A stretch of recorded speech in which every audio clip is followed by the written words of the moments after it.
Hello, welcome to Talking ETV. Who do I have with me today? Yep, it's Oh, your boy Tamaj, Big Bro Low Sis Reacts, representing half my duo. okay. So, yeah, this is Married to Film, and I'm Shamanda, and this is Raps. He'll be coming in a little bit. So, yeah, Married to Film's here, present and accounted for, half of us. Woo, y'all! House of the Dragon season 3. How we feeling? I ain't got no notes because it was kind of hard for me to watch. Oh, you know what? I did take notes. It's downstairs, Oh no! but I don't think it was. I don't think it was much. I think I wrote down. I always write down quotes and stuff. But when I get a chance, I'll run down there and get it. Yeah, Once it's Ralph okay. gets here. Yeah, I thought about it. I was like, wait a minute, I still got my Fruit Loops. I got a little bit committed to memory. I'm not a book reader, so I'm not beholden to any type of version. Like, unless y'all tell me, I don't know. As far as me viewing it, objectively as just a standard piece of television, I was entertained. Of course, the more I know about the books and how it departs and what could have been, it does get a little sad. Like, oh, dang, I wish we could have, But I try to take into account HBO's effect because I don't like the fact that they only have 8 episodes a season versus the 10. It's not enough. It's not enough. We're not able to flesh these characters out as much. Like, they don't have a fair playing field like Game of Thrones did. And that was actually when the quality dipped with Game of Thrones, was when they started getting less episodes. Like, George R.R. Martin rushes nothing. Like, it's a complete heavy on story. rushes nothing. So I don't understand why HBO, which is a very successful company, is shortening these episodes, these seasons. We have the time. Y'all making us wait 2 years. It's not like y'all rushing them out. So I don't understand that part. So I did long for more.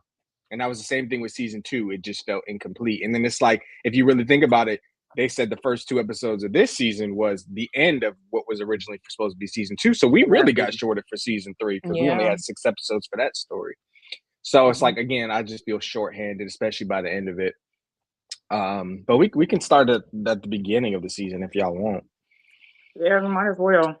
All right, I'm gonna just say my opening thoughts. So I feel exactly as you feel, no surprise. It's like this is good, but it's not wowing me. First of all, I am awash in dilemmas and deficiencies. That line. Listen, in my reaction when she said it, glued into my mind. Like Emma Darcy.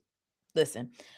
Yeah. So I feel like you, just the more in passing that we are just a part of the A Song of Ice and Fire universe, it's like you've just slowly here and there find out about all the stuff we miss out on. And I'm like, damn, well, this ain't even shit. I can't even like what I thought I liked because now I know what I'm missing out on.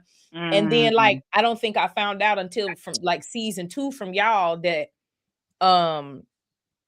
they quit listening to George after season 1, and I love y'all know I loved season 1 of House of the Dragon. I didn't even know that they was working with George. So then when I found out after the fact, I'm like, damn, that's why I only cared about season 1. Like, it was just A Night of the Seven Kingdoms. Ira Parker did so good. George went in his filing cabinet and grabbed some unpublished pages. Yes. Ira, that is beyond, that is that's past the archive. Do you hear me? Like, it bothers me because it's like, I just think about what could have been. Yeah. So and that's the disappointing factor right there, right off the bat. Season 1 was the best, the the best season, and it was only because George was there the whole time, from beginning to end. And yes, they could have given us a lot more episodes in season 1 at that, because the rollover from season 2 to season 3 was, they could have. We hated the fact that we had to wait 2 more years to see the war. And then it didn't start off with just that, because the first 3 episodes, in my opinion, should have been all the war. Clean cut, shaved. We ain't even been going on, Ralph. I went and got a haircut today too. Yeah, we just I was out there looking like Rick Grimes. Woolly. If you know, you know. We call it woolly. I don't know. Do you like to put it? In 5 minutes yet. Right. So we're just basically going through like just the intro. How do we feel about season 3 compared to I already said about how we feel about it compared to season 1, which was the best. Season 1 was top flight.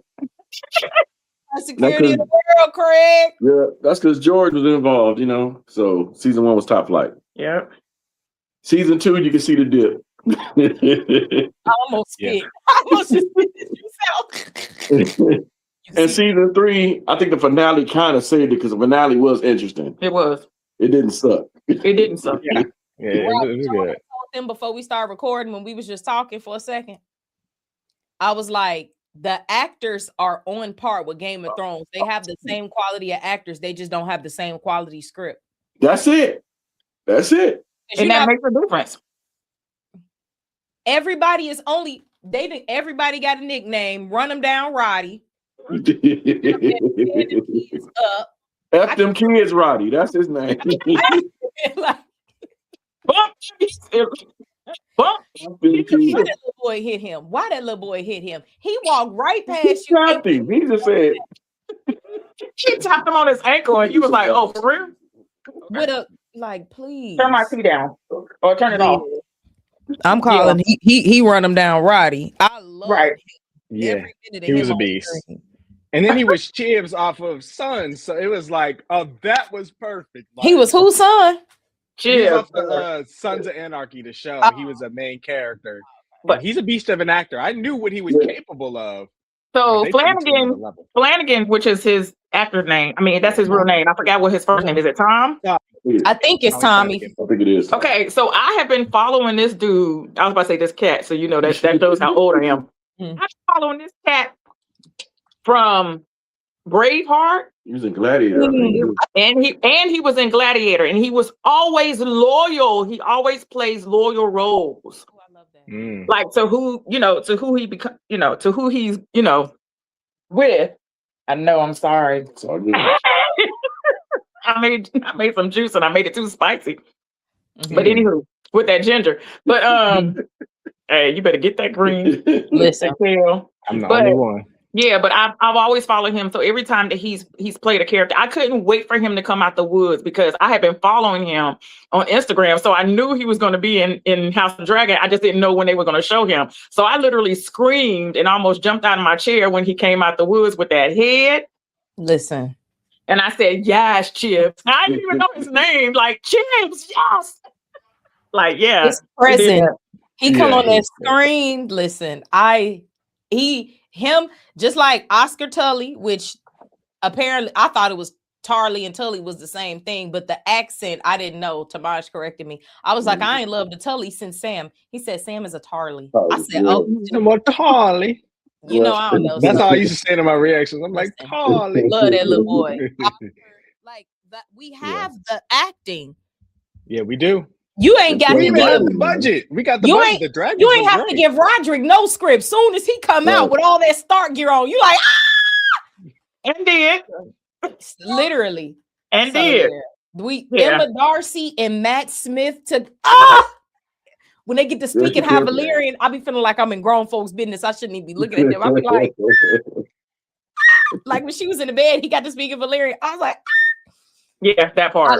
We have the acting, and I be like, it ain't. If anybody got the money, it's y'all. Quit playing with me. The biggest franchise, the biggest distributor, and whatever all the terminology. Yeah. I don't want to hear it. I don't. Yeah, and HBO is making so much money off of them. Mm-hmm. Man, so much money off of them. HBO got all the biggest shows. Oh yeah, and they would have had Walking Dead if they ain't say no. Yeah, that was stupid. I bet they feel bad about it now, huh? Everybody turned down Walking Dead. Ain't nobody want it.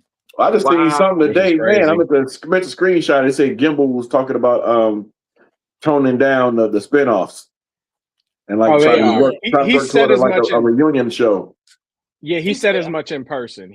They're slowing it down, but not to go off on Walking Dead, but he just said that the head of AMC is different than who he's used to dealing with. So things are going to move forward because the relationship's not there. He said it's time to rein it in, and we like the topic because we tired. Yeah, y'all spread yourself too thin, too fast. Yeah, the main show wasn't even over. They announced 3 spinoffs. We like, whoa, pause. One of them. Well, we know they didn't die. Okay. I know. I hated that, the spoiling factor. I'm like, oh. Yeah, that spoiled it for me because I was like, I knew Daryl was going to stay alive, but all these other people Negan's still alive too. That's the biggest disappointment because now I'm like, oh, well, there goes that hope. Okay. And then the parent up, but anywho, yeah, we can go on a rant on that one. My whole thing with House of the Dragon is I'll be like, oh, this is good, but then just the more that I find out, even before I start reading the books, it just makes me mad when I figure out everything that we missed. Oh, I was telling them too, I was like, A Night of the Seven Kingdoms did so good. George went in the house and his filing cabinet gave him some unpublished pages. Yep. George ain't playing with Ira Parker. Listen, no, Ira Parker ain't playing with George. Correct me if I'm wrong. I seen it was a video. I don't know if one of y'all sent it or if I just seen it on my own, but they said that before House of the Dragon was a thing, he went and finished one of the books that was specifically towards House of the Dragon. Is that true? Yeah, I think so. I think it was one of the Fire and Blood anthologies or something like that. I think. So he tried. He tried to give them some love. They just rejected it clearly. Yeah, I mean, and then they did him dirty too. Because what I found out, remember when they showed Alicent at the finale, and you saw the butterflies? That was like a reference to George because he would always say, if you take stuff out, it's kind of like a butterfly effect where the story doesn't connect and it flows further and further away from what it's supposed to be. That's messed up. So yeah, I'm like, oh, that's dirty. They can go to hell. Yeah. Because my thing is, y'all ain't learned from Game of Thrones. Y'all ain't got no excuse. Y'all got all this money. Y'all got the world at y'all fingertips and y'all playing with source material. I mean, he could see this is the kind of stuff I'm talking about. You know what I'm saying? Just take your book and just do whatever the heck they want to do with it. You ain't got no say. That's why I don't want to do it. And see, yeah, and it's funny because not to go back to Walking Dead, but like Robert Kirkman, he gave the blessing for changes and he encouraged it. But that's true. Obviously, Walking Dead was never written to be as intricate as I don't think anything is written to be as intricate as Game of Thrones. But we cool with Robert Kirkman. Like, we straight over here. We don't do Robert wrong. Listen. Right. And I watched an interview with him recently, and they asked him, how much are you still involved? He said, I read things here and there, but he said, I let them do their own thing at this point. Basically, he waiting to get his rights back because they want to do their comic thing. So he's waiting for his moment. I want him to do something with my baby girl, Clem, right here. This is my girl. Everybody does. And that's like the popular thing right now. And I want them to wait until if they don't have a blazing little girl and a handsome black man playing lead, I don't want it. Right, I agree. And people are going to be fiercely protective of that process. I get it like that. When you got your favorite characters, you want them to look how they supposed to look. Yeah. And how they supposed to be. Yeah, when they change it. Clem got an Asian mama and a black daddy. And her hair was supposed to have purple eyes and blonde hair. Who's supposed to have purple eyes? Targaryens. I never knew that. See, y'all make me mad every time I talk to y'all. I get mad. And we try not to say but so much because the rest of it will piss you off. Man, that's all right. Listen, when I start reading these books that's in this cabinet right here, listen. Yeah. Because it's a lot of Game of Thrones, though. I'm telling you, it's gonna blow your mind on how much stuff they left off and where they veered off and all sorts of stuff. Because Catelyn had another role in the book she did, and she was hard. And she was hard. That's what I'm saying. I never cared for TV Catelyn. I never cared for her. Wayne. Wishing on a baby to die because your husband brought him back is crazy. Yeah, that was. Yeah. And it's still crazy to me that Ned never told her. Like, he can keep a secret. That was his sister. He could have kept a secret, I think. That was his sister. Yeah, she would have kept it. She ain't going nowhere. That was the first time she left the North in season 1, season 2? Mm-hmm. That was probably the first time she left the North since she got married. She wasn't telling nobody. He could have just said, this is somebody else's baby. It ain't my baby. Right. I saved him. I saved him on the road. Yeah, he didn't have to do he could have kept the Targaryen part. That's fine. But he could have said, girl, this ain't my baby. Just so-and-so baby from war. That's what I would have did personally. I would have told half the truth. But listen, you only need to make a good lie. You just need a pinch of the truth. That's it. Anyway, that's it. I'm still mad at Cat from setting Jamie free. Listen, I ain't never letting that go. That ruined the whole thing. That ruined the whole thing for them. She pissed me off rip. Mm-hmm. Yeah. I'm actually upset for her getting Tyrion. capturing Tyrion, because I was like, don't do it. It was the way she did it. It was pretty. It was hard. It was hard the way she did it. She was like, "You're my bannerman. You're my bannerman. You're my bannerman." Seize him. That was a flex, but yeah, that jeopardized a whole lot for them. Yeah, she pissed me off because I don't feel this way because I genuinely don't feel this way. I don't, because women can really do everything and the world is toe up because men is ruling it. But Kat is one of them heifers that make me say, stay out of men's business. Like, she makes me so mad. Go home, go find your daughters. Like, I just can't stay out of men's business. Like, she one of them broads. Like, I ain't want to see her die like that, obviously, but stay out of men's business. Yeah, the way she died was ruthless. And Ned was too nice, because it ain't no way they got the Baylor standing next to me. Joffrey and the Baratheon, fuck y'all. Like, I'm going out talking crazy. There's no way I would have had Cersei by herself to get out and offered her nothing. No. Why? No way. We just watched it the other day. Why would you tell them that you found that out? Let's start there. Yeah, I wouldn't have told them nothing. No. Why? It was just something in him that he had to say something because he knew it wasn't right. And he should have told his best friend then. Yeah, but if it wasn't for Sansa, it wouldn't have never clicked. Mm-hmm. He should have told his best friend then. Well, shoot, his best friend. Do he feel like other people are going to do, like, obviously he knows their acts are dishonorable, but does he expect people? I've only watched it, the initial, and then editing my reaction, but it's like, did he have some sort of expectation that people were going to do the right thing at the end of the day? Yes, if you everybody has to sense like him. Mm-hmm. Yeah, I think that was his fatal flaw. Even though he done been to war, he done seen some stuff. Yeah, he's been around. He's like an old school person, but don't know how the new players are playing. Mm-hmm. Yeah, like they don't care nothing about none of that. Honor and respect, loyalty. To hell with you. We on the Iron Throne. They don't care. They say that's the keys of life. The key to life. The key to life. Key to life. What's the song? But yeah, well, we need Robert's Rebellion. That's what all I know. That's the last piece that we need outside of. No, all I need is Valyrian. Aegon's Conquest and Robert's that's Rebellion. all I want to see is Valyrian. Those are the two things we need. Yeah. I'll wait 10 years for them to get that together. Because if they bust out Valyrian, and we didn't even get to see Big V. When the last time we saw Vhagar? I'm tired. Miss V. While we on that topic, they did a play in the UK, and they added some stuff. Oh yeah, the Mad King play. Yeah. I can't remember exactly what they added right now, but they added I seen the Game of Thrones historian going. I was like, dang, if that was here, we'd definitely meet up and go to the play. It was so much stuff going on. Yeah.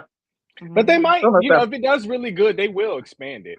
They will. I mean, here's the thing. If the people from the UK is coming to the States for Comic-Cons and stuff like that, they definitely getting ready to expand it and do a lot more with that, which is good because it's a whole lot of Game of Thrones fans here. We're all Thrones, period. So yeah, I'm excited about that. Literally, like HBO is an American company. Come on now, we got all the rights and all that. Right. All that. George American. He is. He is. That's the part. George American, bring it on home. Sure. How do y'all feel about Alice the witch? That heifer can go to hell. Honestly, I was so tired of her. I found myself at a point until she gave her last story. I'm like, what is the point of this character? I'm getting too much of her. And then they reeled it in with the fact that, okay, she has lived for a very long time. She is cursed. I knew something was up. I felt the witchery, but it's just like her story was like dark. I said, okay, that's the point of her character. That's why she's here. Because she can't go nowhere. Because I'm trying to find her motivation, her purpose, because I didn't understand why she wouldn't just turn in Aemon and get the castle. That's what you've been saying you wanted. Yeah. Right? Yeah. And so I'm like, what is she? But then when I found out she's been living for so long and she's lonely, I said, there it goes. Now it makes sense. No. I'm like, I don't know what I've been watching. You know how many men it is out here, and she picked the top two pieces of shit men. That's my problem. It's not what she did, it's who she did it for. Yeah. So you mean to tell me we meet her in season 2, she get Daemon all the way together, and then we meet this heifer in season 3. And she's saving Aemon, who literally needs to die so Vhagar could be a free agent. You see Vhagar like, fuck all this. You about to get me killed. I was under the impression does Aaron Hall make you want to sleep with your mama though? Is that a thing? Oh my goodness. I think he just got mommy. So that was Daemon too. Daemon was the first. And then Aemon. All the men have mommy issues or something. They get caught up in here. Oh my goodness. I saw somebody say something talking about, the Targaryens, they will keep it in the family. But they were saying, because like, you know how we will ship people together, even though we know we ain't got no business doing that, but it's like they're going to do it anyway. Somebody was like, listen, we could deal with the family tree going diagonal. We not doing up and down. Yeah. They're diagonal. I can get on board with Jon and Daenerys. That's as far as I'm willing to go. Mama, you came out of that, sir. You're not going back in there. That's the Scott thing. Like, no. But why was he turned on with that? And then when he realized who really was, he was like, "Oh no, that's all right." Yeah. Okay, the lady lips on his mama. Now he all out of all of the people to reveal them Targaryen eggs too, you reveal it to that, and you know he a piece of shit. Because it's like you want to have kids with him and all that, girl. Your kid's gonna be dead messing around with him. He is a loose screw, and you know that. She said, "All I want is a son." Mm-hmm. Out of all the Targaryen men, you pick one of the worst two. Okay. Well, he had a change of heart, though. He's changed. Do she have some sort of abilities? Just answer me that. Do we think? Witchcraft, yes. He has to, yeah. Yeah, witchcraft. 100 years old. I was under the impression that she was in his head and saw that he has these mommy issues, and she was projecting that thought into the forefront of his mind because she did want to have kids with him. So, but she knows he's only turned on by his mother. So that's why I thought she was behind that, putting that in his head. You know what I mean? It was his thoughts, but I felt like she forced it to the front of his head. And he came to the realization, like, oh shit, like, because I don't know. Otherwise, that's just weird. Like, y'all. No, that is what she's doing because she's trying to get pregnant. It was a dream, right? Yeah. They didn't kiss. Yeah, it was just a dream for Daemon, right? It was a dream with his mom, but it didn't turn into. His mama been dead since he was little. Mm-hmm. Right. Daemon mama been dead, so yeah, all his stuff is dreams with his mama. But she called it on. She actually said that to Daemon. I think it was before the dreams or after the dream happened. When she actually said Alice the witch, when she said that you have mother issues, or no, your mother didn't love you, or you didn't love your mother, or something like that. Yeah. It was either before or after that dream that he had. Yeah, she gets a very good read on people, and that's what pissed me off because I'm like, "Ooh, we got a witch with some sense." I'm used to the one who had that nigga burning Shireen. So you see what I'm saying? So I'm thinking we got a witch with some sense because she done got Daemon together. The Red Witch. And Daemon start acting like he got some sense. And then as soon as Aemon went to Aaron Hall, I said she finna save this nigga. I know she is because they not gonna. He has to have a dramatic death. I know he not finna die in Aaron Hall. So I was like, she finna save this nigga, and she know he a piece of shit, and she's still saving him. Like I'm tired. Allison don't know how to double tap nobody. Heifer, when he woozy, then you stab him, so he can't fight back in the neck. And you know it's somebody here with him. He not back. Like I'm tired. I felt the same way for the guy that initially stabbed him. I'm like, the neck, sir, the neck. They can't. Why would you run up on him and stab him? Thank you. In a non-fatal spot. Yeah, I'm like, please. It looked like an accident, like he didn't mean to do it. He was like, "Oh, I'm sorry." What? No, you're supposed to be trying to kill him. Yeah, he just came in here to kill y'all. Thank you.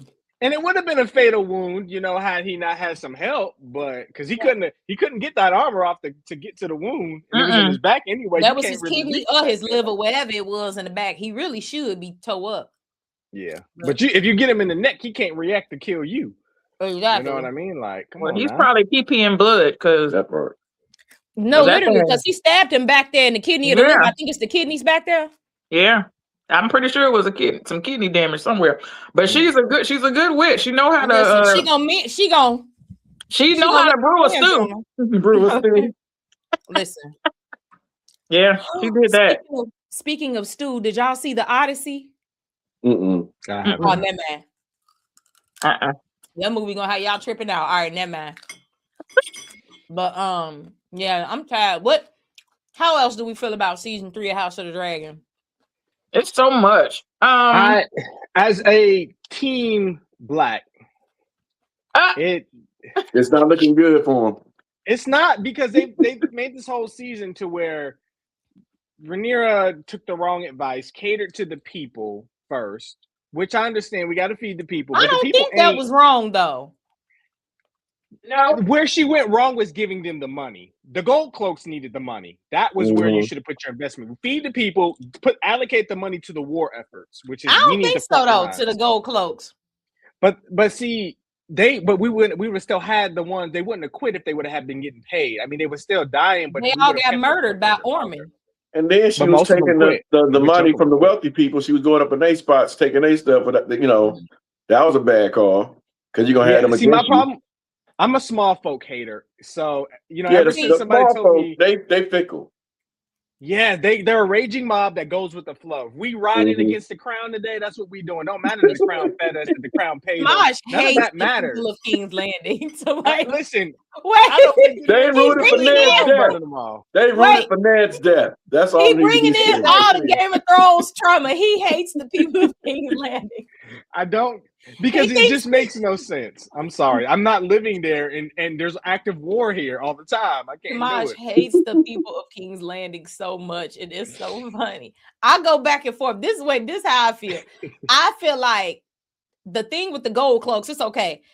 They respect you and honor you. They actually swore their lives to you. The people don't give a fuck about you. If they come storm this building, it's more of them than there are of you. So I feel like you need to keep them happy. That's just me. Yeah. And I felt like feeding them was the main thing and protecting them. But they don't have, now that there's no the Gold Cloaks, they have no protection. So the lady was coming in talking about they done snatched up her daughter or whatever and holding her for ransom. And she like, we ain't got no money, blah, blah, blah. And what can Rhaenyra do? I don't have no people to fight for you. I don't have anybody protecting the city. Mm-hmm. So yeah, well, that's what Daemon was telling them. He's like, y'all gonna quit and leave me, but then these people are gonna come up in y'all houses, attack y'all family, sleep with your wives, do this and that. Because there's nobody to protect them. Daemon, we have an Daemon is always right 90% of the time. He is. It's just his execution sometimes. I mean, not even his actual execution, his presentation to people about how he's going to go about it is kill everybody. It's like, all right, Daemon, we can't kill everybody. Hold on. That is the end goal. Yeah, but we got to do it a little smoother. It's a little more nuanced than that. But yeah, he don't be wrong. Rhaenyra said she light a candle for the people. Because I would have been upset. I light a candle for you. She said, I like uniform next time I visit the Sept or whatever she said. Yeah. That lady was appalled. She said, yeah, she was. She was like, they just took the baby from the house, just up in the night. She said, yes, I would like to candle. Yeah. It was like, that is crazy. I said, oh my God. No, she didn't. But we all know they're only doing that because Rhaenyra is a woman. Soon as she getting there, they're like, all right, we quitting and all that. It's like, nigga, if Daemon was on that throne, they will be riding for Daemon after the wheels fall off. They will Fred Flintstone for Daemon. Do you hear me? They all did, and they all died for Daemon. Because of Ormond, quite literally, but nah.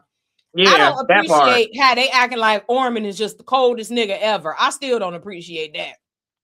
You got to have some kind of super villain.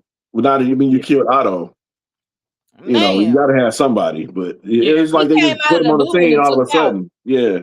Because they had to find a way to add Darren into the story, but Darren, the way he is, wouldn't have been a formidable adversary and antagonist. So they had to add somebody to be over him. Mm-hmm. I was like, they making it seem like he Tywin Lannister level orchestrating, which he is nowhere near that. No.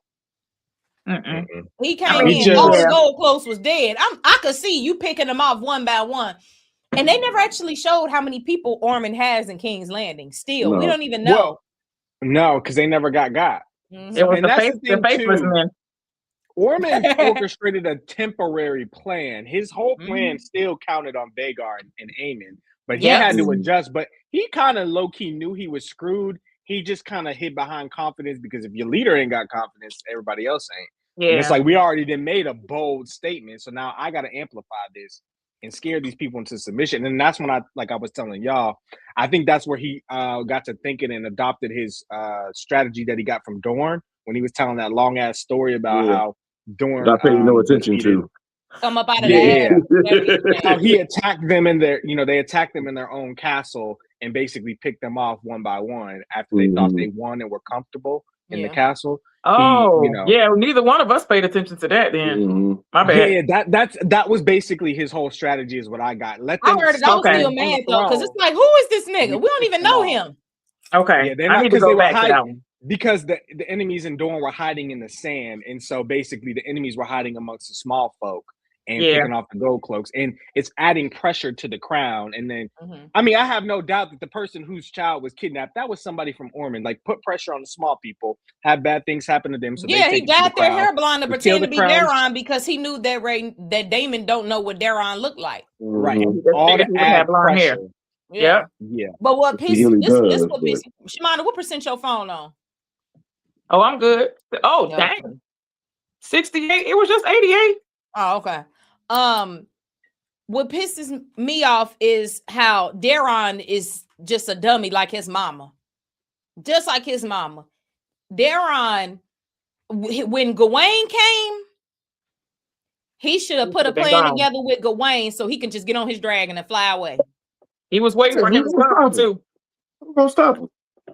Exactly. So if he was too scared when Uncle Gawain, who actually love you, because Ormond don't care about you. You are his chess piece.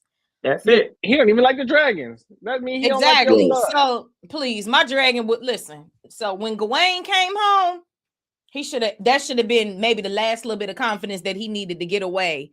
And none of that would have happened because he wouldn't have had Daeron no more. All he had to do was get on his dragon, be like, "Ooh, girl, they over there tripping. It's Ormond." But he adopted it, which was pissing me off because the whole time we know it was Ormond, and then on the end, they're not going to write me in the history books. I'm supposed to be King Daeron. Don't nobody give a fuck. Shut up. Like, all of a sudden, he started acting like he adopted it, and they kept saying King, King, King. And I'm like, Daeron, you already established it that you are a prisoner here. You be looking at that man like, yeah, whatever you say, Ormond. Yeah, whatever you say. And then the second half of season 3, now you adopting his language, calling yourself king. Shut up. You don't know nothing. So that's what was pissing me off when he adopted it and started saying that he need to be king and all that. And they not going to write him in history books as a coward and he's scared. Gawain was like, yeah, that's... He was... And Gawain had the most sense. Like, I know... Out of all the high towers, listen. Yeah. He's really so tired. Yeah, he looked at Cole's situation. He said, "Oh, you want to die? We out." Like, and that was the smartest decision I've seen the whole season. Like, this is a losing battle. What am I staying here for? Yeah. Like, I'm about to try to go get Daeron, and we about to try to go live somewhere else because this don't make no goddamn sense. We going to Old Town. We want to grow old. Right. And just live in the town. Gawain is one of them people where he just coming to work to do his job. He's not necessarily in it for the love of the game. Like, I hate Rhaenyra. I want to murder her. He is coming to work doing his job. And when it get to a point, he like, you ain't got nothing to live for. I do. Some of the smartest people are the people that know their place. Gawain can never amount to any more greatness than what he has. Him being a knight is as good as it's going to get. Like, some people are trying to force, like Littlefinger and all these other characters who try and what's his face? Varys. Not Varys. What's the one in this show? Otto. Like they try to force themselves in these positions that they don't belong to feel higher than to feel like they could, to get as close to the throne as they can. It's like you were not meant for greatness. That's because they were not born highborn. Exactly. So they have to make something out of themselves, but they do it. Chaos is a ladder. They make sure that they climb in that ladder with all, everything they got. And it's like the king's ear. You want to be on the throne too? God damn, you ain't got no dragon. I'm sorry. It's always going to come down to the dragons as long as they exist. You got the king's ear. That ain't enough for you. You're not in flea bottom. And when Robert takes the throne, he gives more people hope. Oh, but the Targaryens aren't the only option. And that's where I can see the chaos in Game of Thrones. It's like, okay, if they can sit on it, anybody can sit on it. But right now, in the height of Targaryen rule, it's like trying to make a move like that is crazy.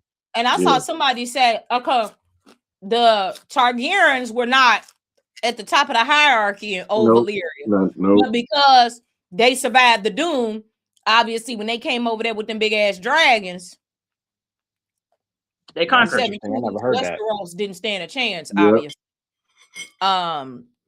So listen, the Targaryens ain't nothing to play with. Somebody was saying they would love to see a show on Old Valyria, and I'm like, oh my God, that would be so amazing. Only if it's done right. But that would be so good. Ain't gonna do it right.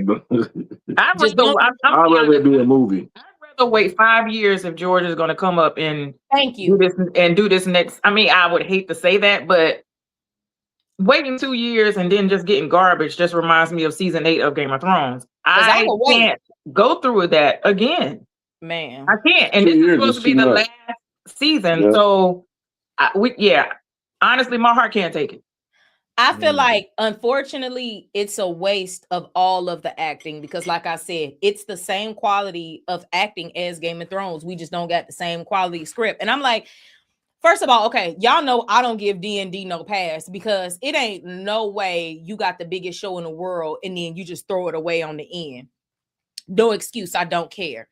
But then when you're coming out with the second spinoff, well, the first spinoff in the Game of Thrones, A Song of Ice and Fire universe, you see what they went through with Game of Thrones, and then y'all still not getting it together and not like, I don't understand. And then Ira Parker come out and show y'all how the fuck it's done.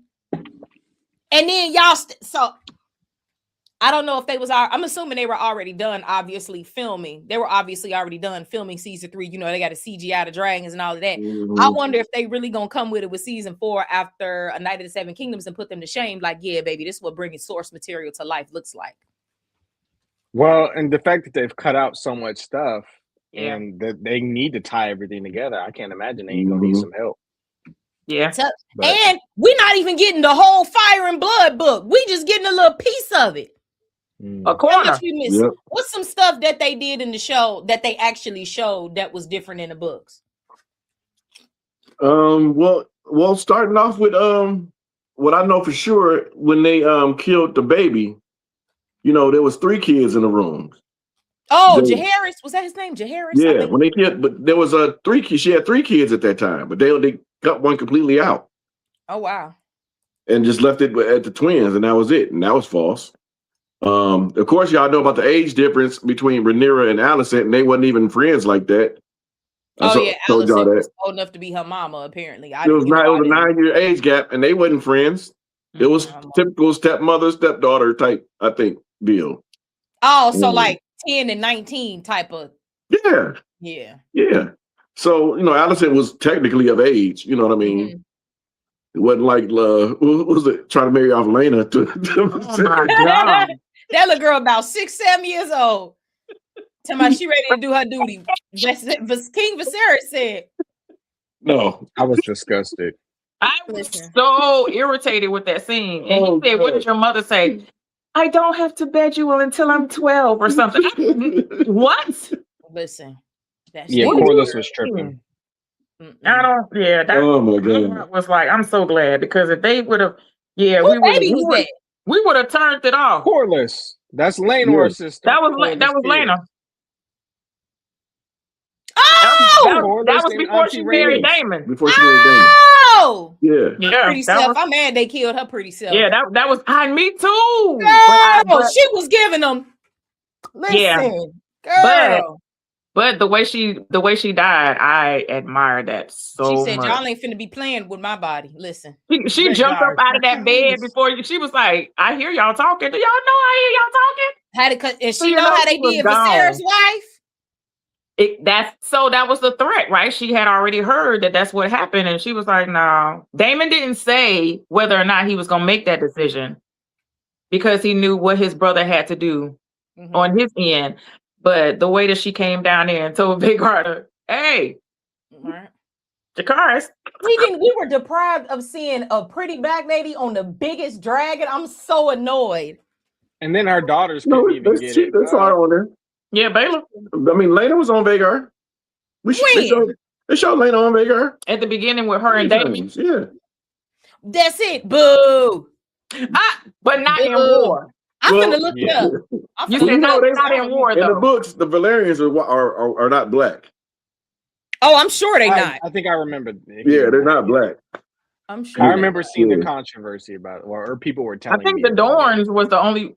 I mean, because that's another reason how it was obvious that doggone kids were bastards. Right. That was another reason. because they had the same color hair, same complexion, but these dudes got brown there ain't hair. enough melanin on these kids. These landlords, no melanin detected. None. Not even 0.1. They ain't got the melanin. They ain't got the hair color. Them are like white women. Okay, yes. White women. Jace lived and died a bastard. A bastard. Wait, who was a bastard? Wait, what y'all say? You remember when Corliss was going off on Rhaenyra in that little tunnel? Oh yeah, that's that might be top 5 A Song of Ice and Fire universe. That might definitely top 10. I had to count, but in House of the Dragon, that's I Am a Wash and Dilemmas and Deficiencies. Yeah, when he went off about them bastards. Listen, 10 toes. Because I feel you, Corliss. House Valyria has given everything to make sure Rhaenyra got on this throne, and she couldn't even throw y'all a bone. Mm-hmm. Aegon got 2 spots. Aegon got 2 spots in that 5 spot though. I'm alive. I'm alive. That's one. No, oh my gosh. You know what I didn't notice in my reaction, because I was so mad, because when he went back to his dragon, he was like, he's alive. I was like, yeah, they finna piss me off. He gotta be alive if he say that. And then when I was like, Ralph, you think he alive? He was like, yes, if he said he alive, he alive. He died. He had to be alive.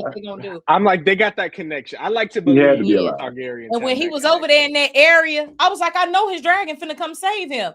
And when they was talking about how they both raggedy, they faces is torn up. I didn't even pay attention to the other half of the dragon face. Yeah, he looked just like him.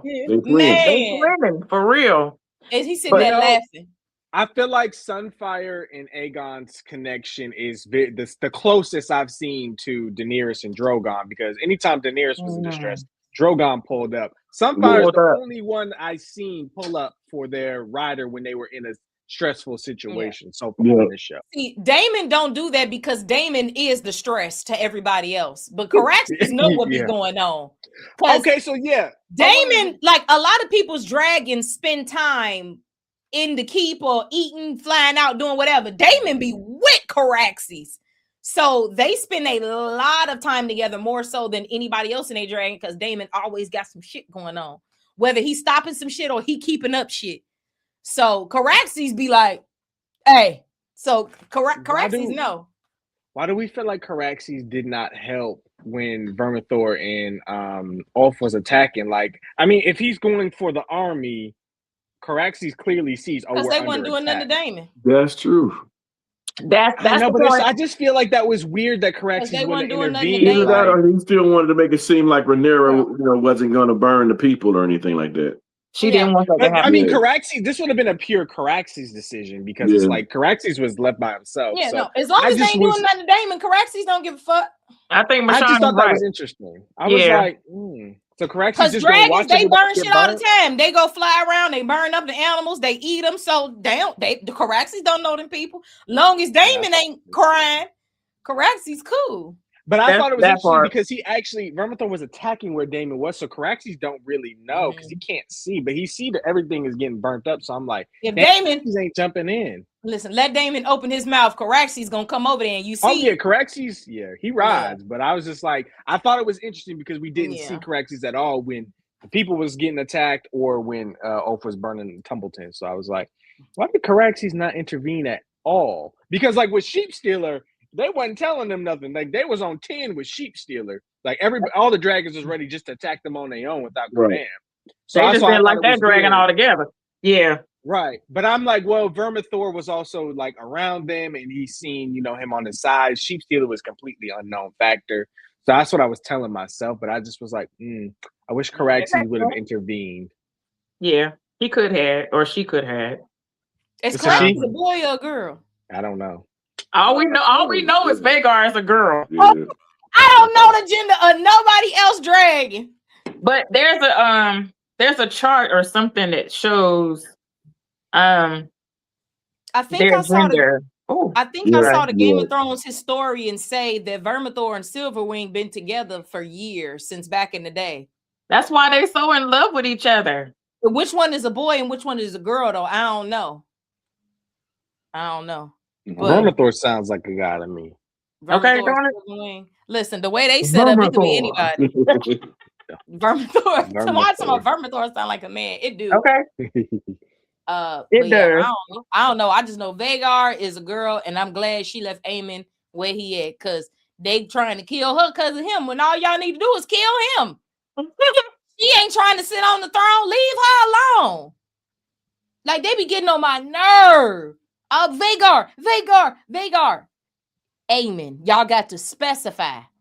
It took me 2 seasons to remember his name. Shoot, I just got his name together because I be so mad. I be having to say who I'm mad at. Right, that part. I love that though. So it was a lot of dialogue, and I think we missed out on a lot because we were frustrated as to how it was going. And so I think we might have just missed out on a lot of conversations. But the action, the sequences, all the shots, they were amazing as always. I will put it that way. Mm-hmm. I think what we expected. So I think we expected a lot more, and we try not to get in that buckle where we're just like, we want to be it has to be up here because we know we only got 1 season left, so y'all gotta.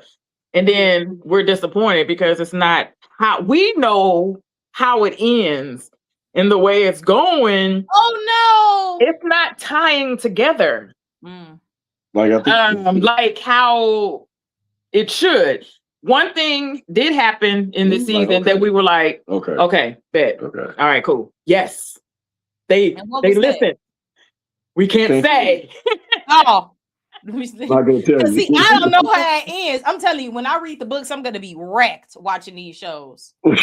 You might want to wait. No, I'm not. When is Duncan and Egg in the timeline? Is it right before Game of Thrones? It's close.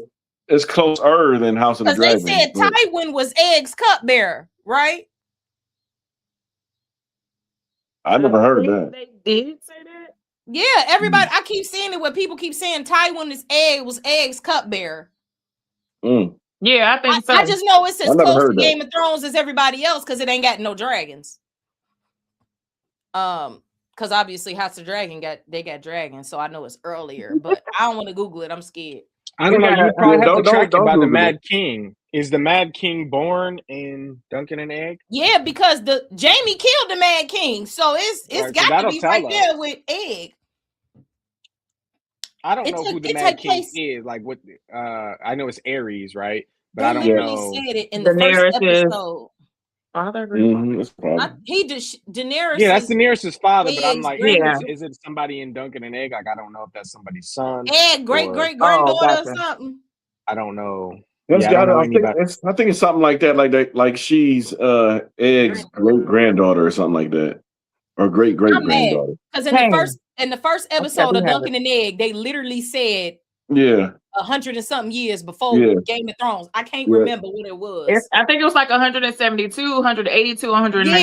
Yeah, I just know it's less than 200. So yeah, but why is the Duncan and Egg books separate than the rest of A Song of Ice and Fire? Because it's just a side quest, not with the main. Yeah. Because he wasn't highborn. He was just a knight. Dunk was from the trenches. Yeah, he was from the trenches. The trenches. What you got? You got, Samaj?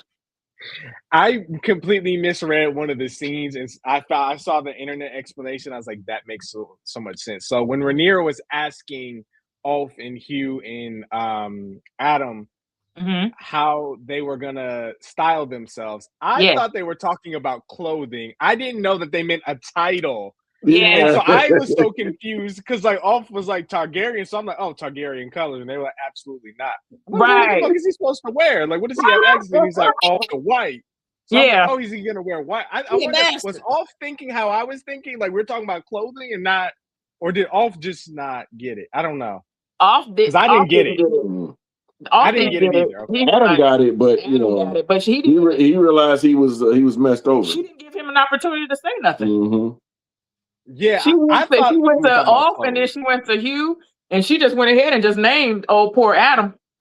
Yeah, she didn't listen. She ain't in the business of legitimizing nobody but her bastard kids. I was confused. I was like, "What color is Hull?" I'm like, "What does that mean?" I'm like, "What they gonna wear?" Like, huh? Yeah, but I can see that.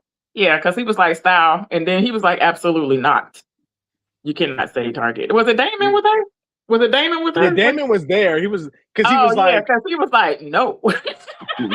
Yeah, and Rhaenyra said no, and then he said, "Well, I don't know," and then Damon was like, "Make one up." Yeah, I was like, Damon made me so man get dressed. I was so confused. Damon made me happy. Oh no, Damon made me so happy every single time he smacked off. It just made me so happy. Yeah, but he made an enemy.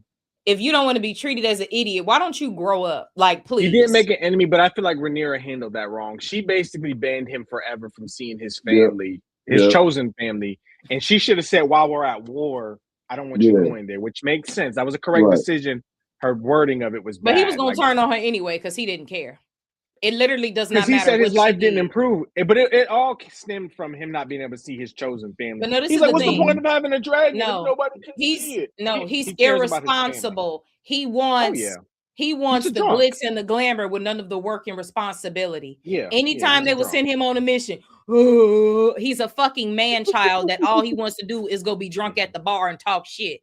And complain. So, nobody made you come when they calling all Targaryens Valyrians, old Valyrian blood. Nobody made calling all bastards. That's hilarious. Nobody made you go. You went on your own accord, and now you're complaining that you actually have work to do. Grow up. I don't want to hear. He's complaining because he did not get the castle. Exactly. He felt like as soon as he came in, and Ormond promised him Corlys's castle. So he thought that he was gonna come in the door and have his life change. Nigga, we're at war. He do know that Corlys's castle was burnt down, don't he? I don't think so. See, that was just dumb. He didn't know. That's crazy. So he just promised him a burnt. He got promised something that he didn't get promised over here, so that he wanted. Oprah's getting shitted on either way. Like he goes. You just have to wait on Rhaenyra to be ready. Like we just got in here. Like we got to get the house in order. He goes with whoever has the best offer because he is a man child. All he want to do, he want to be able to have the glitz and the glamour and to talk shit. I hope he get jumped next season, and I will be looking forward to it. Like he clearly see we at war, and he like, oh, where my castle at? Bitch, she looking for her gold. They done took her money. Like y'all know this, but because he don't care. He came into it for the glitz and the glamour and the dragon. My problem is Vermithor is now going to have to die because we got to kill Ulf.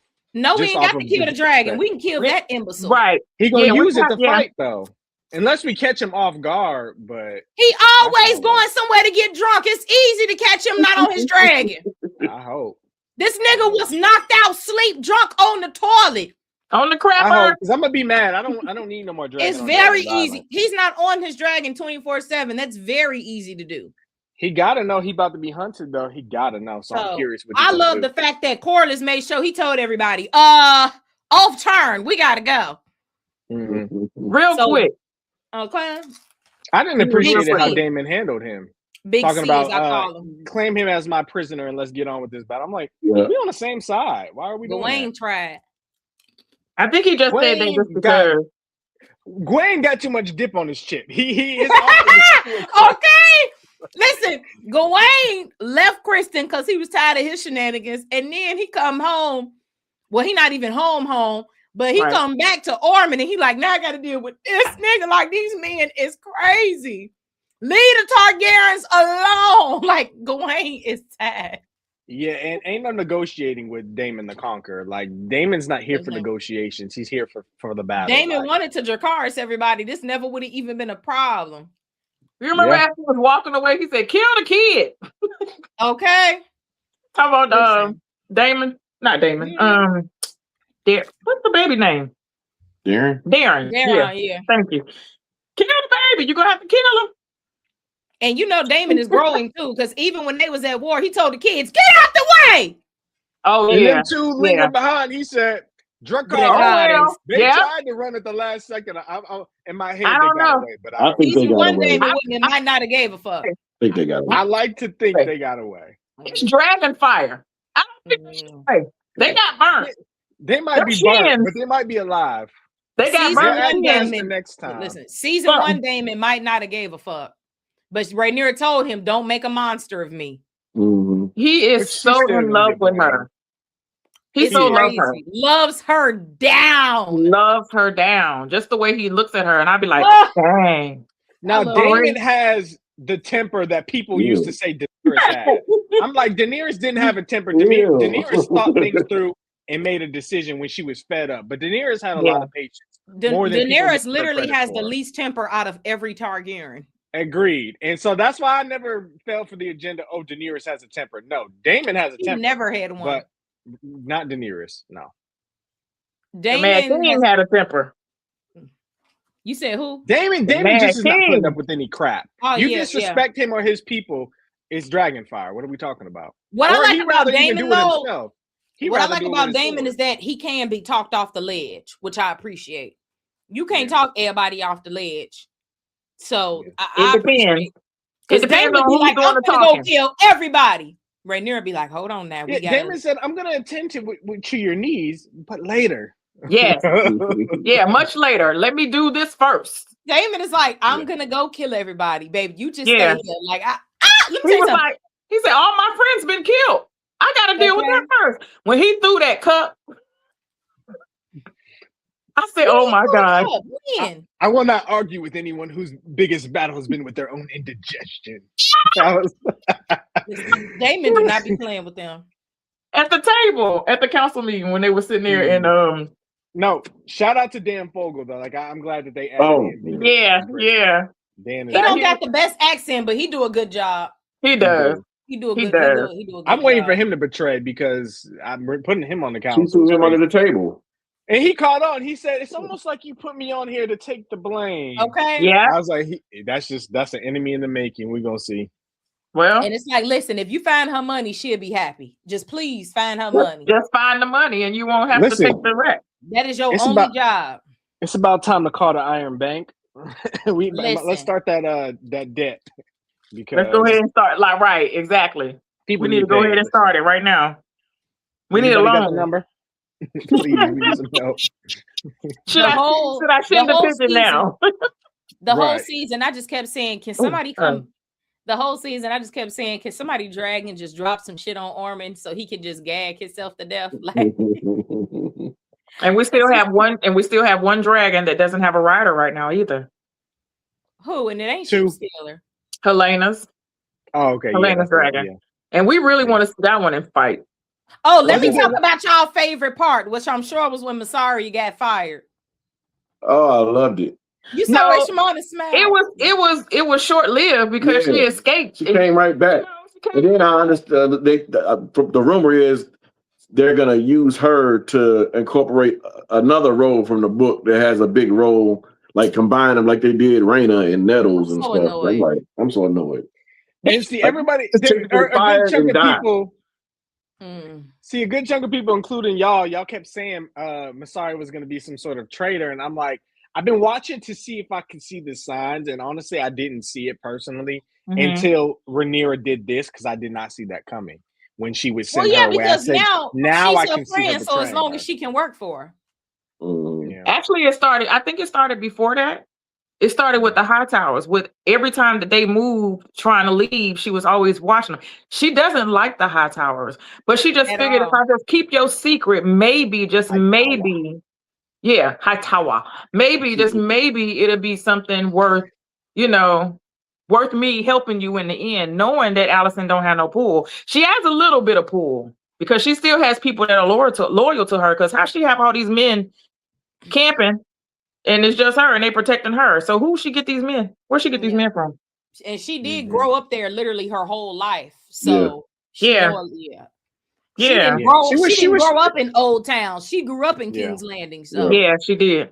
And they showed the one little scene where she was telling the guard that one's a traitor. Go get her. Okay. So she was picking some of them off, but you ain't gonna get them all because they live with the Hightowers for the longest. So most of these people are going to be loyal to Alicent. They just, if they act right, it's because it's from fear. Which is crazy to me because the Hightowers were not empowered. They were working for the ever so peaceful King Viserys, and look how y'all doing his daughter when he named his daughter the heir to the throne years ago. Like, don't piss me off. But they said in these last several years. Let me say something. If he would put Daemon on the throne, we wouldn't have had half these problems. Listen, we wouldn't have had half these problems. They'd have been scared of him. Okay, because they scared of. Listen, when Daemon walk up and down the street, Rhaenyra. Exactly. When Daemon walk up and down the street, they get the fuck out the way. Then they do. Hey, why do Rhaenyra put her hands on Baela and Helaena though? Who? I said, why do Rhaenyra put her hands on Baela and Helaena? Grab that girl like this. He said, "You insolent child." And not Samantha getting gripped up. No, Rhaenyra pissed me off because now I'm real big on what I feel is misplaced anger.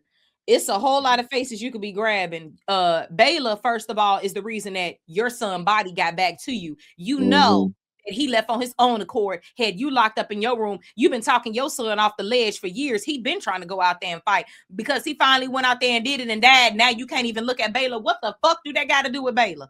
And I will say, Baela, she cleared the battlefield after that. Thank you. Baela was out there working. Baela ain't never did nothing wrong.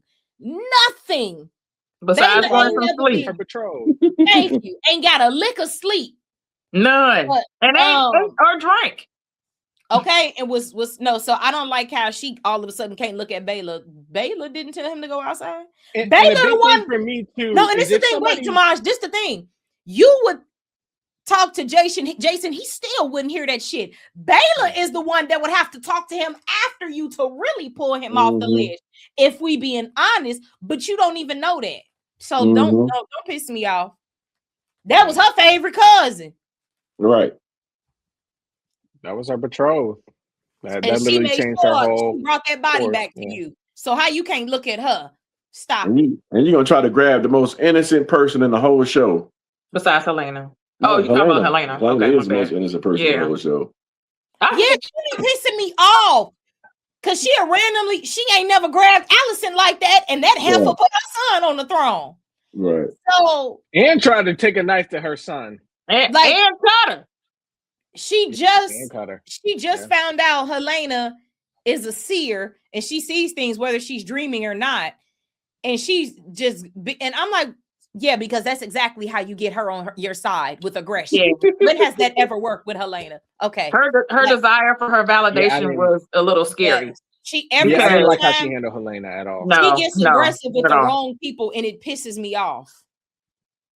I do love how she smacked that dude, and was it this season? Oh, hell yeah. Or was it last season when she smacked that dude in the hallway? I think she did it one time this season too, didn't she? Oh, she smacked another person? No.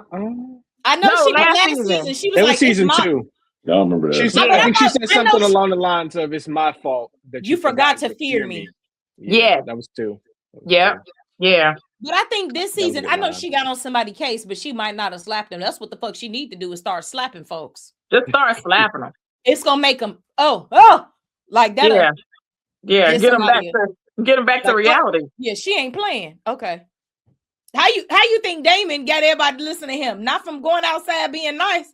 Everybody on the streets know Daemon. Everybody in the castle know, like Daemon know all around town. Okay, he gets down. Daemon, that crazy fool. You don't want to mess with him. Okay. Listen, Daemon is still a king.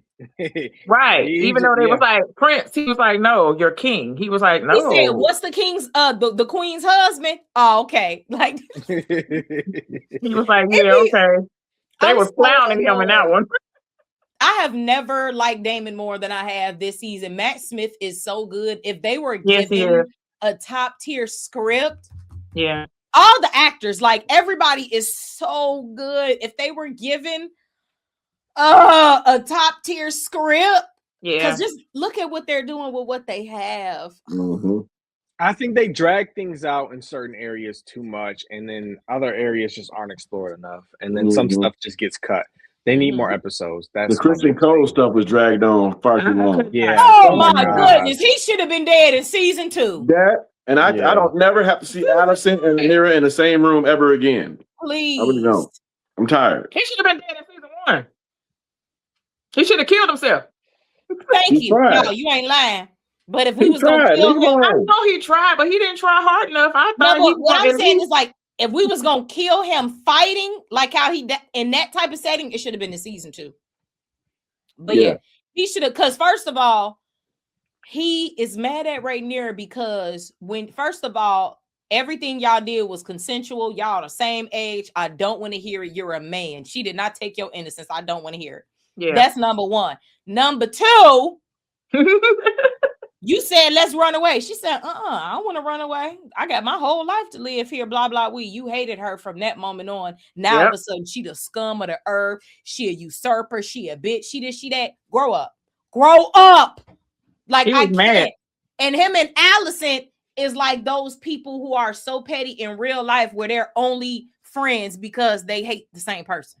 Yeah. You over there eating Allison Coochie talking about Rhaenyra. Go to hell. I don't want to hear it. I don't want to hear it. Spare me. Spare me. That girl ain't did nothing to you. You hate her because she would not run away with you. Stop it. So he should have been gone. I would have rather have dealt with more Otto than to get Kristen Cole every 2 seconds talking about how he hate Rhaenyra. We get it. Grow up. Yeah, we did. I mean, this whole season, he talked about people singing songs about him. Ain't nobody singing a song, sir. Look, I ain't never heard singing not one song about you, sir. And then we've had a lot of comments that were saying, "Oh yeah, they did mention him in Game of Thrones." We were like, "Where?" We was like, "Tell us the." I said, "Matter of fact, tell us the season, the episode, and the timestamp of where they actually mentioned Sir Christian Cole." They was like, "Yeah, who did they say mentioned him? Jamie mentioned him." I'm like, "Where?" I'm like, we still like, okay, I'm waiting for evidence, and they still haven't responded yet. No, maybe we were saying in Game of, they were mentioning that they were saying it in Game of Thrones. I know, but you know how they were going through the books, the lineage, and like how I don't think Kristen Cole was in them books because he ain't highborn. Kingsguard and stuff like that. I mean, Kingsguard is just Kingsguard, but it didn't say Sir Christian Cole. Like we're waiting. I was waiting for his name specifically to be said. I mean, he was hand, so that it could be mentioned somewhere. For 5 minutes, he was acting like he was Sir Duncan the Tall. I am the greatest warrior the 7 kingdoms has ever. Go to hell. No, you haven't. He might be lucky if he had cliff note in a book. Like, okay, you that would be it. Like, you know who they will say talk about in them books though, Damon.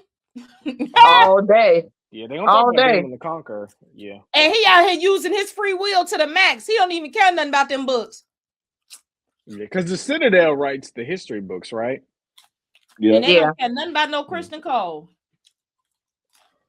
He ain't. Okay. That's crazy. Okay, can we talk about the one part that annoyed me? How fast people send ravens. Listen, okay. Aegon's alive. All the other houses have already heard about it. Rhaenyra was about to die. We were like, what? And you know, like how words spread so fast? In Game of Thrones, they actually showed them people sending off the ravens. And it took a minute for people be coming out like somebody text their phone. Right.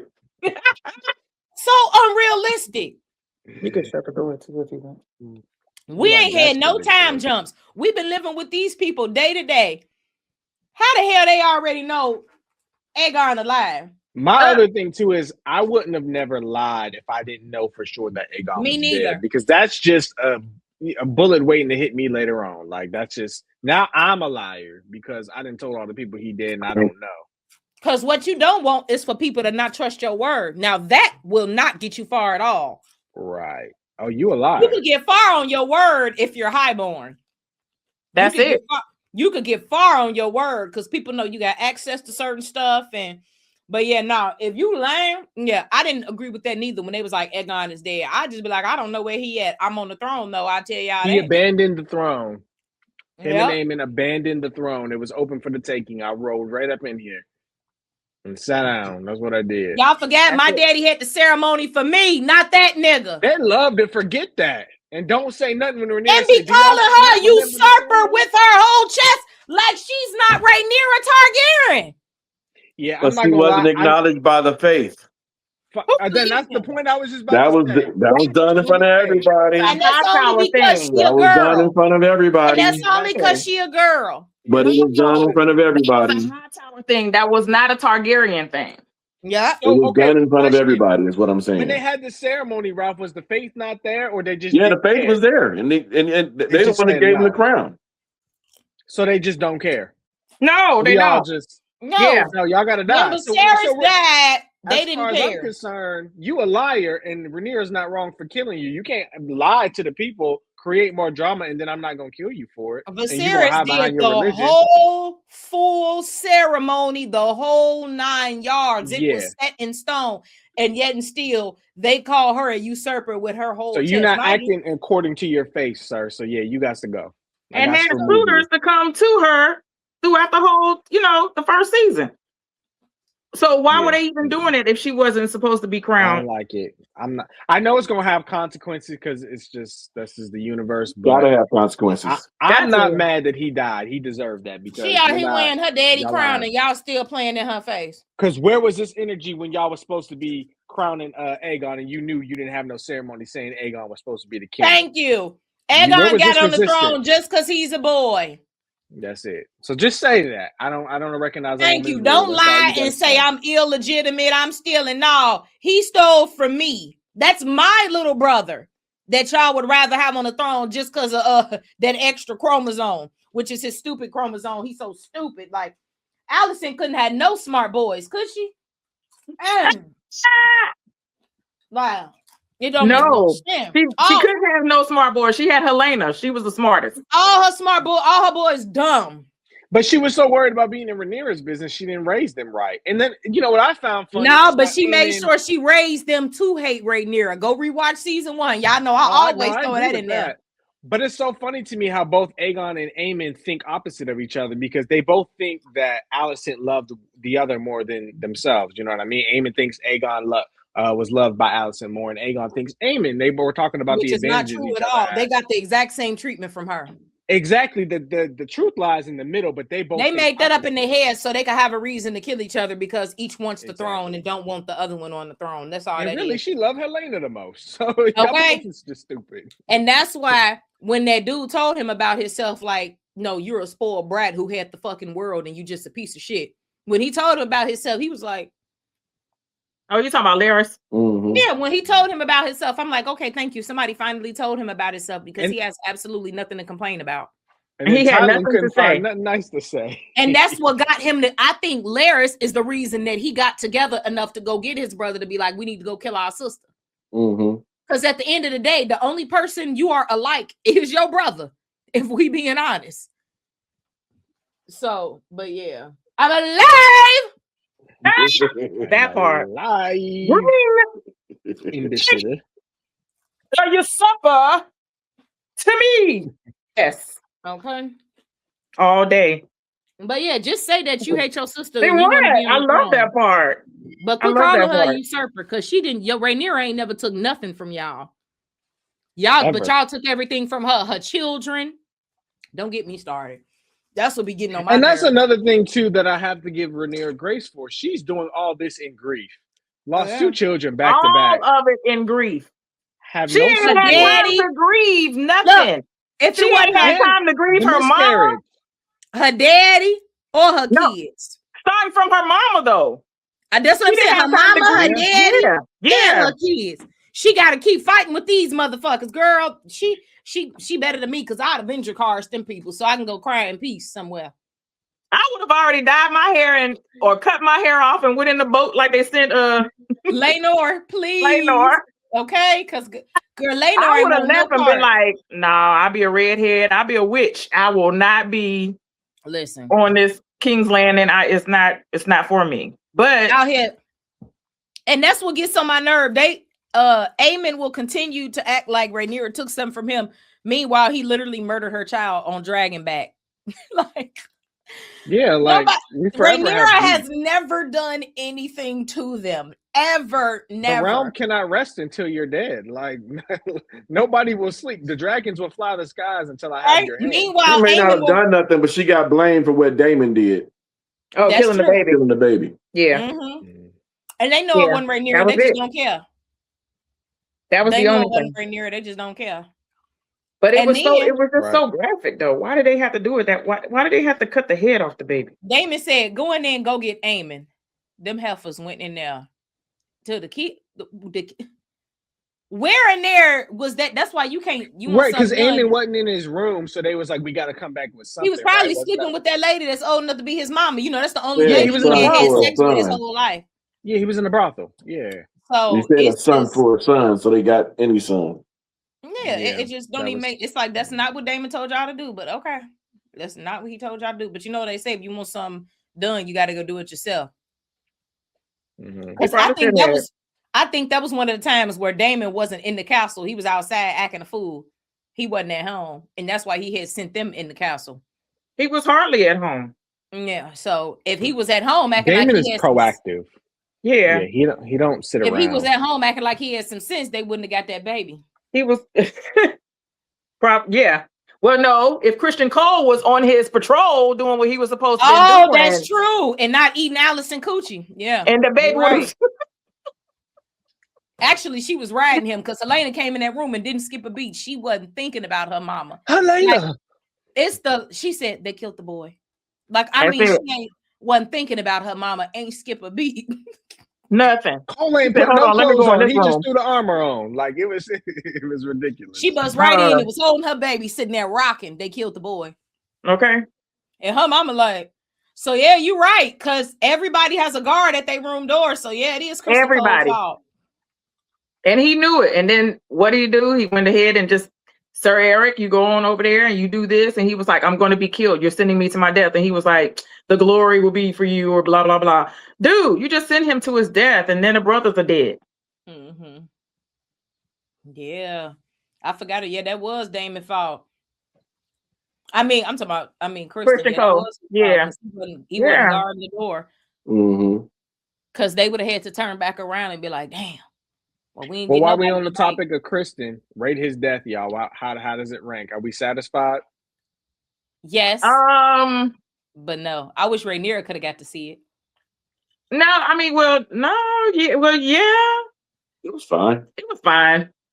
I think it was realistic to what could actually happen. Like, it's not going to be always a grand thing. And the fact that he thought he was a grander person, that he was going to get this glorious final battle with what was his name? He thought he was Jon Snow. Yeah, he think he's gonna get this epic go out. He thought he was about to get a battle of the bastards. You're dying simple, just like everybody else. How they drop like flies, you're gonna drop. Like, he thought he was about to get. They only had 12 people. Okay. Yeah. And he still tried to make it about himself. He still is so self-centered. He's like, let me get this final battle with a true warrior that's on my skill level. Because he's a good skill fighter. I can't take that from him. But he wanted that. And I like that the lady just shot him with the arrow. No, you're not going to get this glorious. That's what made it so good. Like, you're not giving you fulfillment, sir. For TV you're going to die like anybody else. Yeah. For TV show Kristen Cole, that was perfect. For TV show him. Because I don't have no reference to the books with him. So he was I'm the shit. I'm the greatest warrior the 7 Westeros has ever seen. Whatever he said, 7 Kingdoms. I don't know if he said 7 Kingdoms of Westeros. Sing a song about me. Now let me. They're gonna sing songs about me and block. And the fact that Gawain had already left, like that was just chef's kiss. He thought he was. Boy, listen, run him down, Roddy and little Oscar Tully came with the squad. They not playing with you, sir. Listen, I loved that death. Yeah. That was amazing. So good. But yeah. I was just ready for him to die. At that point, I don't think I really cared how he did. He wasn't adding nothing to the story. No, it was just too much. And then him pulling out the handkerchief for Alice, I was like, shut up. Ain't nobody saying I was so mad. Wrapped it around the sword. So when the first arrow hit him, I said, yes. Mm-hmm. I was like, yes, just die. When it hit him in the eye, I said, yeah, okay, come on. He just failed. Yeah, he's just one of those characters where they could have just literally he could have been killed off in season 2. I hated Otto, but at least he added to the story. Otto was always adding to the story. Otto's mouth was nasty. You need an Otto. I would have rather had more Otto than Kristen. Yeah, I would have liked to have a little bit more Otto in season 3. Otto, I think they killed him too quickly. We should have had something something else should have came about. I would have rather Kristen Cole been on his knees for Rhaenyra to cut his head off. And then we could have got Otto another way ceremoniously. She didn't hate him as much as he hated her, so I don't think that would have done anything. Because he tried to kill her so many times to just go on and kill him to get it over with. Because Alicent and Kristen, that's how they bonded, is because they were so obsessed with Rhaenyra, which is just so weird. Because Rhaenyra never did nothing to Alicent, and she was so obsessed thinking about them because she got to live her life, and her daddy didn't use her as a chess piece. What Rhaenyra doing? Rhaenyra, bitch, mind your own business. Don't you got a husband and 4 kids? She was always worried about Rhaenyra was doing, and then Kristen was hating on her because she ain't want to be with him. Like, they were so obsessed with Rhaenyra. And we're very bent on being disrespectful. I still remember, the only line of Otto's I remember is, make sure Rhaenyra receives a welcoming that befits her station. I was like, this motherfucker. And it was just some random people that went and got her, and they took her straight to the room. I'm like, ain't nobody gonna greet her. Ain't no trumpet. Was like, what's this? Yeah, they're like, how we're not gonna be received properly? I was like, oh, they so disrespectful. Meanwhile, y'all are the reason that she didn't stay at King's Landing, which is her daddy house where she grew up. She was at Dragonstone. That's y'all fault that she left. And as soon as she left, her daddy died. She should have stayed. Listen, she didn't even get the. Yeah, she never got to ask her to stay though. Yeah, they had like a little moment. Remember, they had already been fighting with the kids, and I'm talking about before that. She had asked her to stay, and she was like, "Nah, we're gonna go ahead and get up out of here." She said, "I'll come back." She said, "I will come back, though. Mm-hmm. I'll take the dragon and come back." Yep. Yeah, I remember that. Good at the dinner for a little bit. Yeah, and then I remember that. Only after Viserys was at the table dining, and he was like, "I'm sick of y'all arguing, y'all family." Anytime Rhaenyra was around her brothers and Alicent, her brothers was always trying to kill her kids, and Alicent was always trying to act like her kids is angels. Rhaenyra and them never did nothing to them. Ever. It's always Alicent and her kids. Bastard. Let me try to kill you. Bastard. And then when they die, oh, I didn't mean to kill him. Yes, you did. You've been trying for years. Shut up. Let me try to kill you. Yeah, they never. That Rhaenyra and them never did anything to them, but they always hated them. You know, some people just evil and jealous, mad because don't nobody love y'all. But yeah, Viserys, he loved y'all, but he was sick, so he couldn't get up. But Viserys loved his kids. He ain't know they was gonna be crazy like that. I don't know about all that. I don't think he really loved them though. Yeah, not like Rhaenyra, but.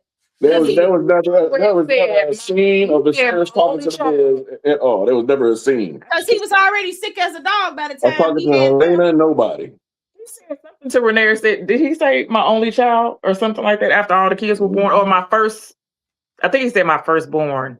Something, but yeah, Rhaenyra, that something was like baby. That.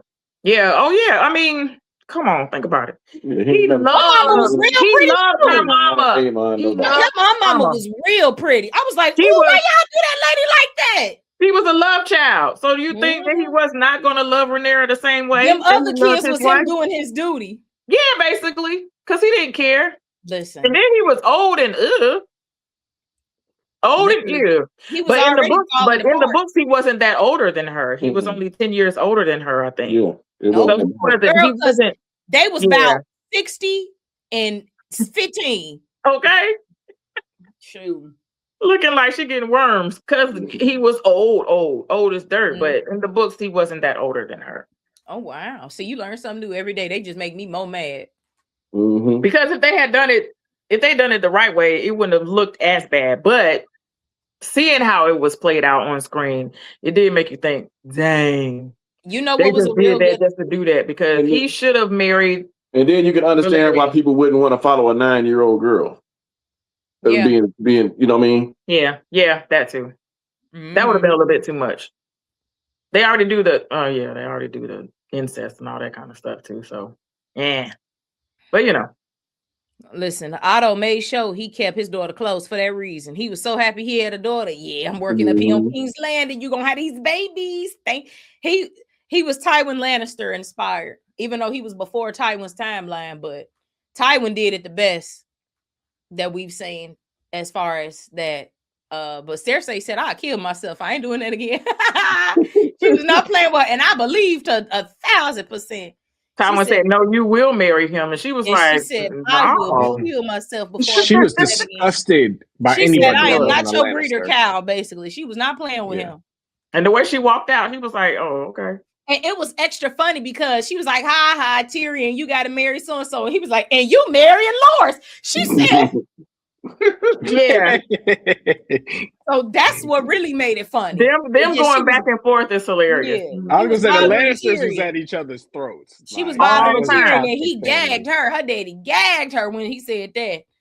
She said, "I will kill myself before I do that again." But, I remember she had said too, "I can't believe Marjorie has her claws in Joffrey." He said she was like, she knows how to manipulate him. He's like, "I wish you knew how to manipulate." I know. Okay. Yeah.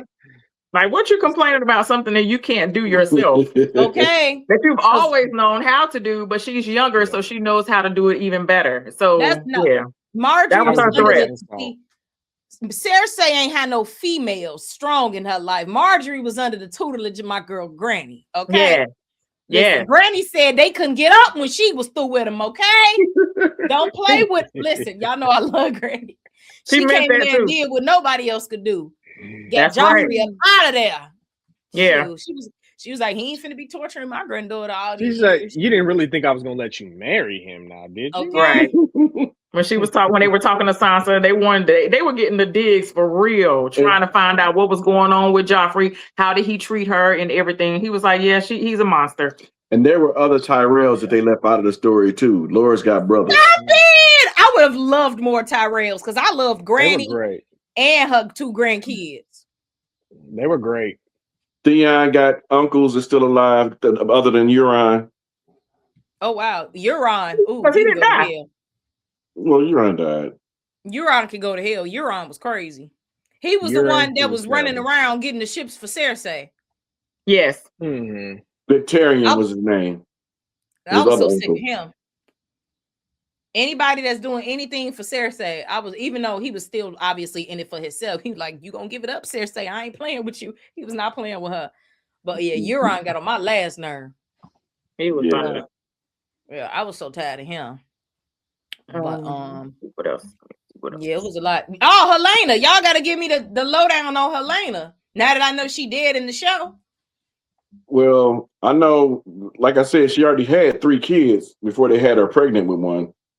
Oh, so that okay. So if they would have did it according to the book, she would have already hit 3 and then would have been pregnant with right. number 4. I think so. Or no. The baby was born already when she killed herself. I think. Yeah. I think when she killed herself, the baby was already born. Is what I think. Was it the King's Landing window? Was that the King's Landing window? Yeah. That was time and window. So how is it that? So were those spikes always down there? Obviously, I'm assuming so people don't climb up into their windows when they sleep. But how come when Tommen did it, Tommen didn't fall into nothing, did he? Well, they didn't show it. They didn't show him. Okay, because with Helena, they showed. I was like, that's what was outside the window. Hit that girl outside like this. And Cersei didn't even bury him properly. She was like, what did she say? I forgot what she burn him or something? I forgot. Put him somewhere. Yeah. So she didn't even honor him the way she should have as a king. They didn't have no full ceremony for Tommen. No, I don't remember. At that time, she was so pissed off because she had already burnt up everybody. That's the reason why he jumped in the first place. Oh and yeah, she was off her rocker. She was the queen. Yeah, she was the queen at that point. So she was like, "I'm not." She changed her outfit because he combined the throne and the faith and all that kind of stuff, and she was pissed about it, even though she the one that brought the faith into the picture in the first place. Exactly, to use it against. On him. Exactly. Like Tywin said, you're not as smart as you think you are. Thank you. Right. She thinks she 2 steps, but Tywin 20 steps. Tywin know if he do this, this is gonna happen, which is what's gonna cause this to happen. But yeah, they were so pissed at her for letting Ned die. They was like, do you know we could have traded Ned for Jamie and because it would have been over in 1 season. Even though that wasn't Cersei's plan, she basically still put it in motion with Ned. Joffrey just she took it there and Joffrey took it to hell. So that's you know how people be like, if you take it there, I'm gonna take it to hell. Joffrey took it to hell. So she did set that up because Ned is still dumb to me for having that meeting with her to be like your brother or your lover. Yeah, I wish she would have never did that. And she was like, me and She said, me and Jamie belong together. We love each other. The same okay. She stood on it. And I just feel like that was dumb. You done been to war. Since when do you show your cards to the enemy voluntarily? Yeah. You either should have kept that to yourself or broke neck. Robert, that is not your son. Like, that's your friend. Look at all your kids. They look nothing like you. They all them Jamie kids. Now, remind me, did he reveal that before or after Robert died? Robert was alive, I thought. No, I think it was after he died. No, he didn't. He just said the heir. He didn't say rightful. I mean, he wrote rightful heir, but when he was talking to Robert, he said the heir. Yeah. Oh yeah, he never told Robert because Robert was in the bed, but he wasn't dead yet. Right. Because because I'm thinking about my reaction in my head. I think I was like, "Is you gonna tell him? Is you gonna tell him?" And then he never told him. No. Which I think is crazy because you should. That's your friend. Tell him. Yeah. On his deathbed though. Yeah. Because then you need to know everything before you leave this earth. Okay. Because you was drunk as a skunk every day, sir. And then after I tell you that those children are not yours, maybe that'll make you go a little smoother. Right. Okay. Because you ain't gonna need no milk of the puppy after I tell you them kids ain't yours. Okay. You're gonna be like, let me just go on. He might have found the will to live. Listen. Yeah, you're right. You're right. Tomorrow she might would have jumped out the bed. My bastard kids, because my bastard kids got more rights than these jokers. Because Robert was a trip. So listen, that might would have gave him a little willpower to get up. That's hilarious. Because Robert, that is funny. Trip. You know, y'all know I don't like Robert. Never did. He was all right. He was funny. He was funny though. He was funny. He ordered the murder of all the Targaryen children. Daenerys might would have had some help. Yeah, I didn't agree with the breastplate stretcher. That's hilarious.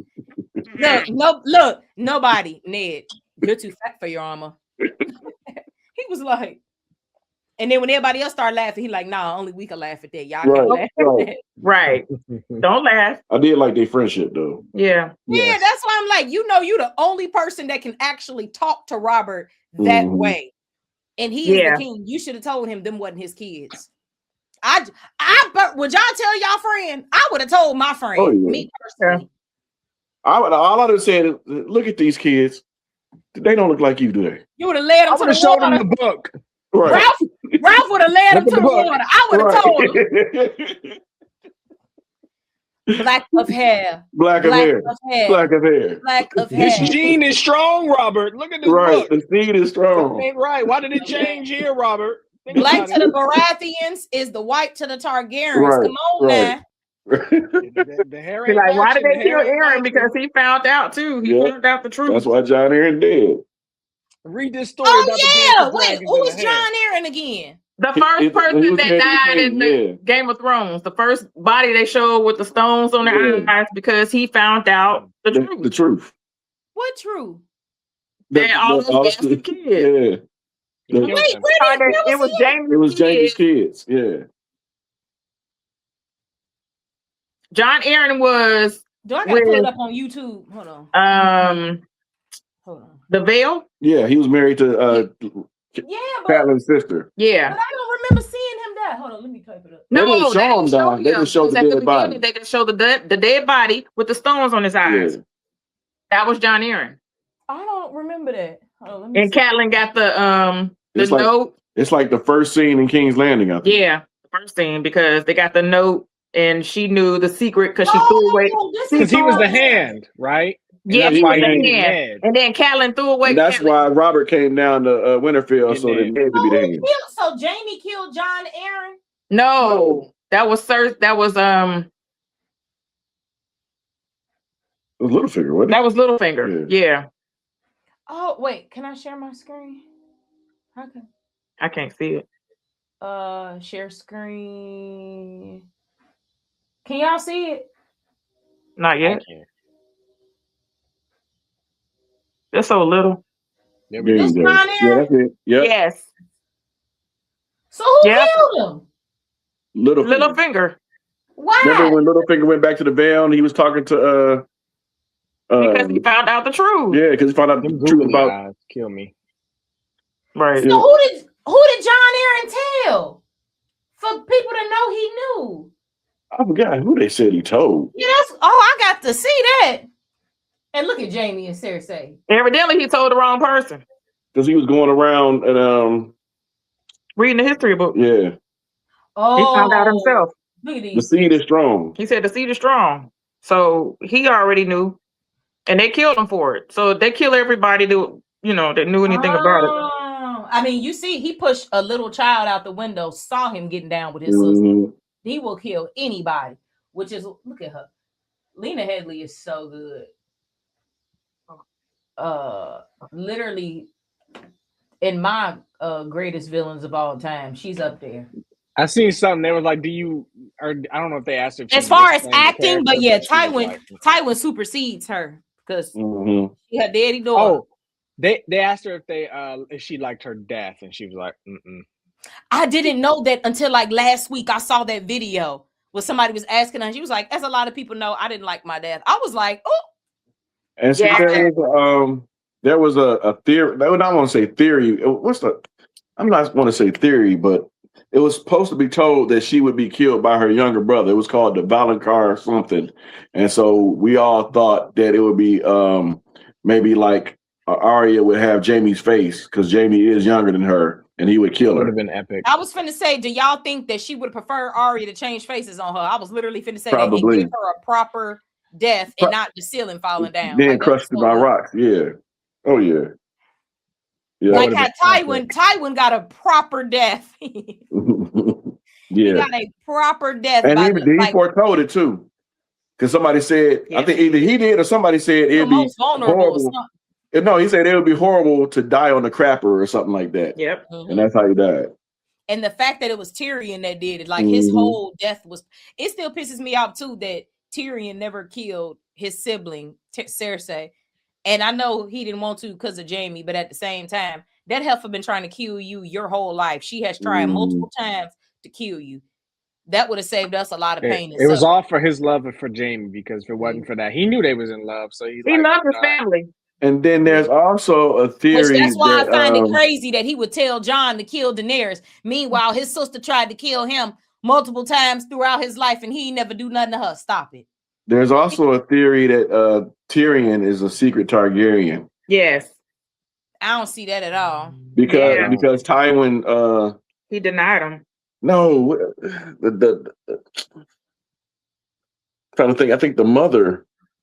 Oh. No, they like Tyrion isn't Tywin's son. Like I think like a Targaryen, like maybe Aerys slept with Tywin's wife or something like that. I don't see it. Because even Jon looked like, well, he is a Stark and Targaryen. So, but obviously he took after the Stark. But genetics. In the books, Tyrion got discolored eyes. And he got a half nose and he's really ugly. I know none of these things. Yeah. Yeah, he's really ugly. Yeah. So Peter Dinklage is handsome. I was gonna say Tywin was really disgusted in the books. Yeah. Yeah, because that actually would make sense. Because like Tywin would say that Tyrion is not his child; that's his punishment for all the wrong that he did. Because he know he was with his wife, she was pregnant, he had all these other kids, but this last kid, he said, hey, "Look, that's probably why he quit having kids." He probably would have had more kids after that. He died in birth. So he died in childbirth. He would have had more kids after that. That's why Cersei was the designated Lannister breeder. Daenerys is not impervious to fire in the books. That was a one-time deal. She not? That was a one-time deal because of the blood magic and stuff with the pyre and all that other kind of stuff. That was a one-time deal. Because even her hair got burnt off. She was bald after that. So it only worked the one time when she hatched the eggs. Yep, that was it. Wow. Because the other time they did it in the show was when she burnt up the people in season 6, right? Right. Yeah. Okay. Yeah. Yeah. But so she's not impervious to fire. Because like no other Targaryen is impervious to fire either. Like even Jon, he got burnt when he took when he killed the white that was trying to kill the Lord Commander. I wondered about that. So so if they would have kept it book accurate, her hair should have burnt off and then took some time to grow back. Right. Okay. Right. Wow. Yeah, I know. I mean, reading the books, it's like, man, they didn't change a lot. I'm telling you now. Oh, I'm gonna say it too when Shamanda come back, but I want to say my favorite. Obviously, I have not read a lot of things were books before they were movies or TV shows. Mm-hmm. Harry Potter, very good adaptation. Very good. I like the books slightly more than the movies, and the movies are really good movies. Obviously, some of the most, literally some of the most iconic source material period ever created by a human is Harry Potter. So like JK, listen, she was in her bag. I just finished the third Harry Potter book. I like all the books so far, just a little bit more than all of the movies, but they are very good. True to the book. I'll be like, oh, this happened in the movie. Oh, this like the books are really good. I'll be like, I see why people was about to die waiting on these books to come out in the early 2000s, but really, really, really, really good. Because it's not a lot of IPs that make these intricate, interwoven stories that are so detailed. Like we love that. I don't know why every show creator, movie creator wants to dumb things down. Like us smart people like stuff too. Right. And I feel that was the genius of Game of Thrones before they ran out of material. It was smart. You had to pay attention. It was stuff went over your head in conversations. Like you had to run it back in order to catch it. Harry Potter in Game of Thrones, they balance the story and the spectacle very well in Harry Potter. And I want to say, even with the Attack on Titan creator, I think Game of Thrones was an awakening. Like, oh, people do like these complex stories. Yeah. Like, I can write something extremely intelligent. Somewhat doesn't make sense in the beginning, but if we get it right to the end, they'll get it, and they'll, you know what I mean? They don't have to like. When people are creating something, this is decades of somebody's life of something that they just been working on their own, and then if you want to bring it to life, you have to do it justice regardless. Otherwise, leave it alone. But then when it's the biggest TV show in the world, you really don't got no reason. And that Song of Ice and Fire, the world building that he did is insane. Yeah. That is insane. Already had it. Listen. I mean, centuries and centuries of stories. It's just that is insane. Because this is somebody great grandma, but then you done merge this character with this character, so then this person can't be born to do this. So right. More and more, I'm realizing what you be talking about, because I be learning that from you a lot too. How you be saying like they'll just not include characters or they merge somebody else's storyline. Yep. And that's what they kind of did with Benjen too, from what I understand. Benjen Stark, remember, and like was it season 7 when they went behind the wall and he ended up being half dead or whatever. The uncle. Yeah. Oh yeah. I didn't know. There was supposed to be a character named Cold Hands. See, from what I understand. Wow. Every time Ralph opens his mouth, I get mad. So this is interesting. So Rob, if you were at the helm and you were creating House of the Dragon, what do you think you would need in order to tell the complete story that the show doesn't have right now? Make sure that the doggone story is completely finished, nothing left out.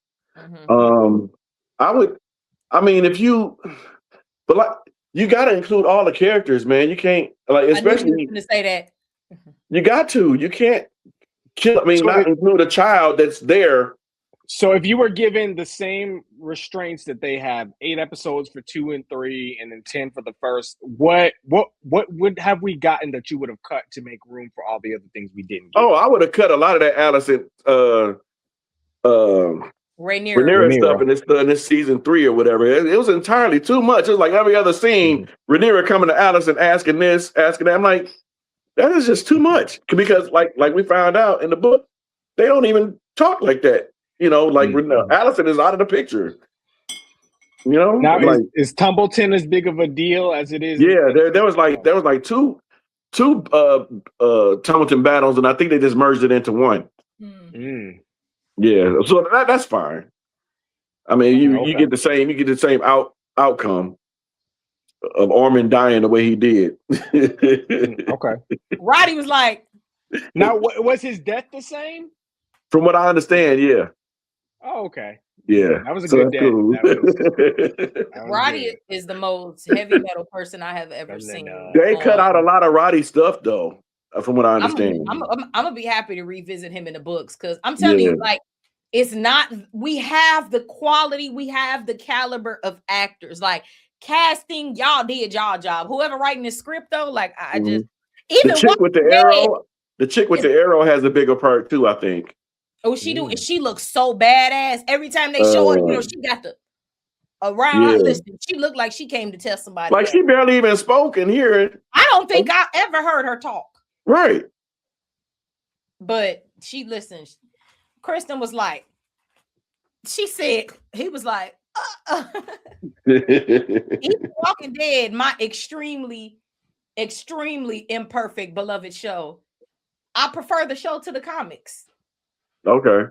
Even though after sitting here with paper in my hands and reading all 193 issues, and here's Negan, and Negan Lives, it is a better adaptation. It really would have been knocked out the park if they would have just gone ahead and killed Negan. But I do prefer it to the comics. You said the comic Negan is worse than the show Negan? The comic Negan, when he left, he was out of the picture. We didn't have to deal with him with us every day. Okay. So, but Robert Kirkman was going to kill he did. But his editor, I'm finna get mad. Oh yeah, I was gonna say this is. I'm finna open the book and get mad. Robert Kirkman killed Negan off, but his editor wrote him a whole letter because he was in his fucking feelings because he didn't want him to kill Negan, and so Robert Kirkman went back on it. And talking about, we kill every single villain. I wish we could. I never knew that. As all of these years, Walking Dead being my favorite show, as much as I know, as deep as I'm into it, I never knew that. Until I read, I never knew. when I read this shit, Robert Kirkman put the letter is in here. It's in one of these. The letter is in here. He killed Negan off. Yep, here you go.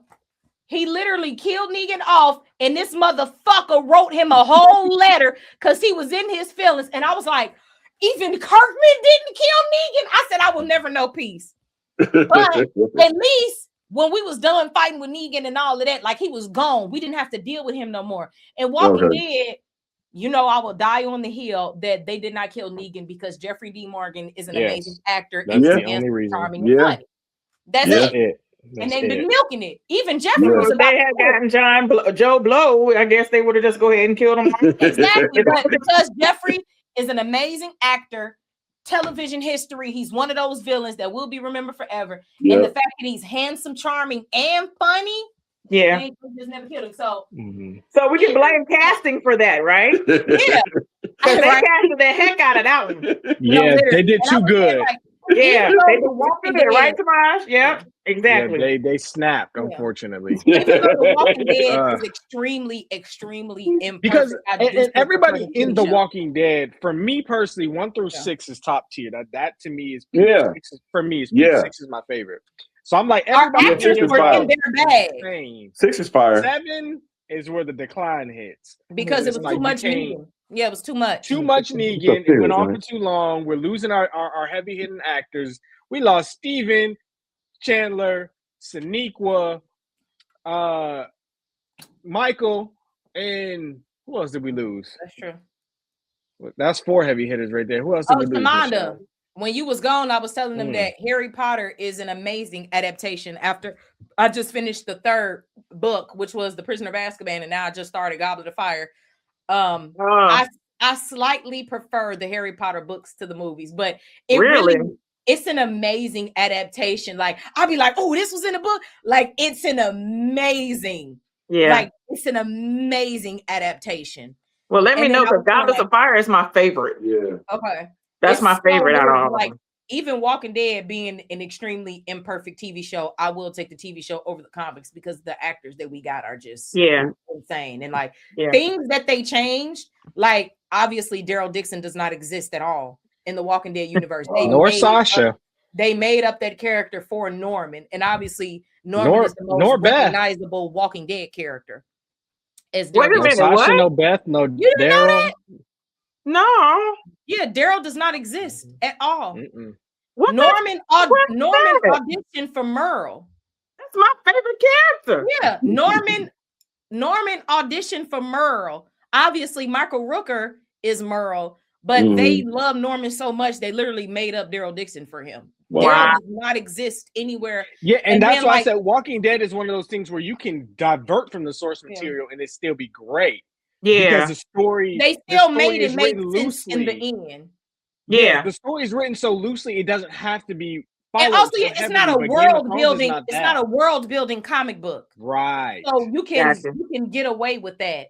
Yeah, we can adapt zombies many different ways, but the biggest style of zombies is what made for a good story. George R.R. Martin's is not. That's not a story you just adapt. The biggest detriment was not killing Negan. Copy and paste. Are y'all ever gonna read the comics? Can I spoil something? I mean, but wait, don't spoil it for me unless I already know it. Yeah, you already know. So like, I did want to. Go ahead. Go ahead.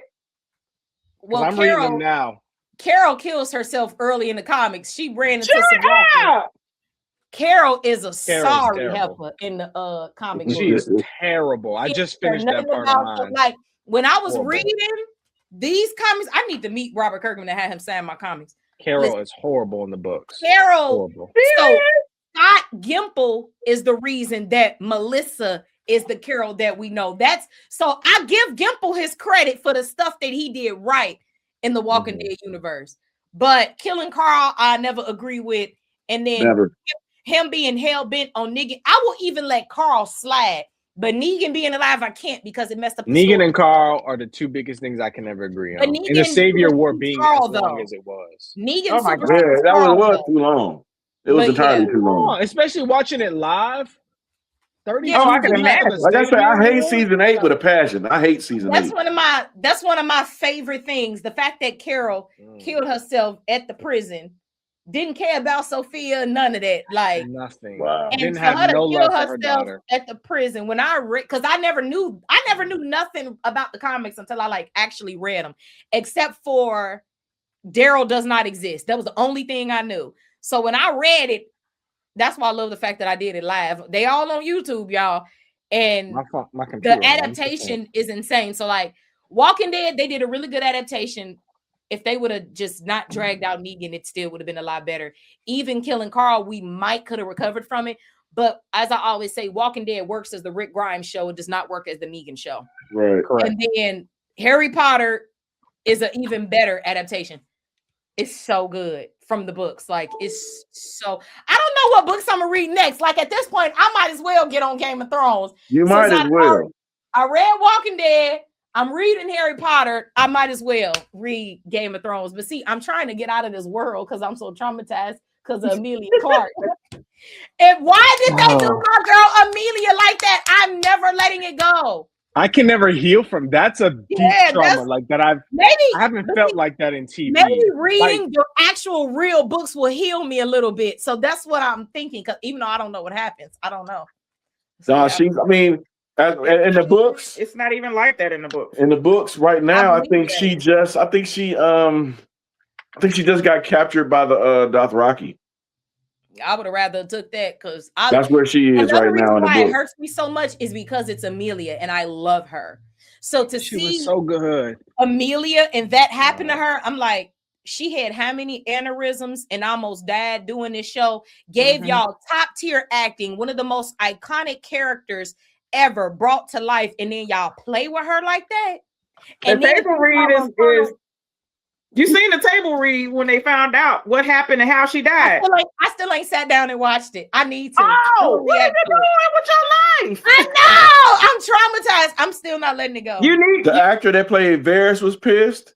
Jon Snow didn't. Oh. No, I'm gonna watch because I know everybody was mad. Like I've seen like pictures of people's face. Yeah, but I've never actually.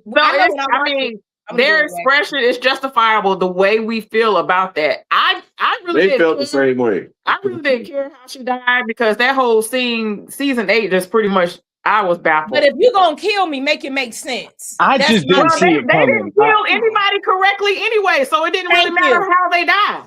Thank you. Them last I didn't see it coming. And I was blind. It really blows me though because I had been shipping Jon and Daenerys all of that time before they ever met. And then when they met, I'm like, ah! Then obviously I found out that was her nephew. I didn't know that.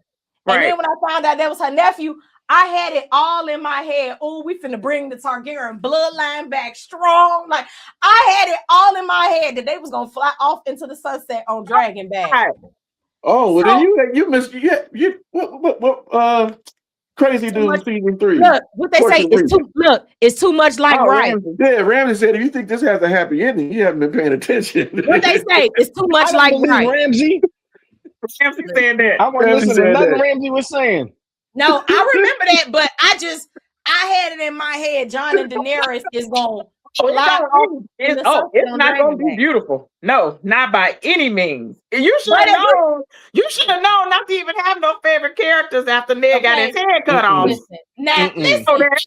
It was never thought in my head Daenerys was gonna die ever. I made it through Glenn. I will never in my life hurt like that again watching TV. So can't nobody hurt me no more. Like and that's just the honest to God truth. But I accept Glenn because Glenn, it was for the story. You see what I'm saying? Like Glenn didn't randomly die. It was a source material. It was for the story. Listen, it was terrible in the comics the way they killed Glenn. Stephen wasn't surprised because Glenn that's the major death in the comics. Them two cracking up. Oh, look, because y'all killing us because we want to say something so bad. But it's like y'all ain't seen nothing yet. I never saw it coming. I can't wait. I'm like, I can't wait. Everybody's dead. The enemies are dead. We have the throne. Daenerys is here. We got Jon. I'm like, we're good. I cannot wait till 2028. No, this is the thing. I had been prepared for her to die. First of all, because I come from Walking Dead. Anybody can die except Deny. We know they would never even play in our face like that. But Daryl Dixon is really like number one, who I never really thought he was gonna die. I'm like, he gonna out the show. Yeah, I saw Rick dying before Michonne and Daryl, but that's just me. What? Oh, that hurt me. Yeah, but when they faked it, kill Rick the show. But because I come from Walking Dead throughout the entire series, I'm always just ready for anybody to die. So the fact that I had made it to the end of the show, like I'm thinking shit sweet. So that's what threw me off. Because none of her enemies were there. Yeah. That's what I said. It ain't like you beat everybody. It ain't like the mountain was there. It ain't like it ain't like Cersei was there. Nobody, everybody is dead. I said it in my reaction. All my enemies are dead. I was dancing. I was singing practically. I was like, Jon is about to kill her. Because Tyrion talked him into doing it. Oh yeah, Tyrion told him to do it. Yeah, and I misunderstood the entire conversation because that's why was not expecting anything. My reaction to it, I have no clue. I just didn't think that he was going to do it though. I did. I didn't think he was going to do it. You have personal beef, and he's so honorable, but you killed Daenerys. All right, go to hell. But you have personal beef with your sister who been trying to kill you your whole life, and you ain't never put a hit on her. Why you in our business? Your whole life.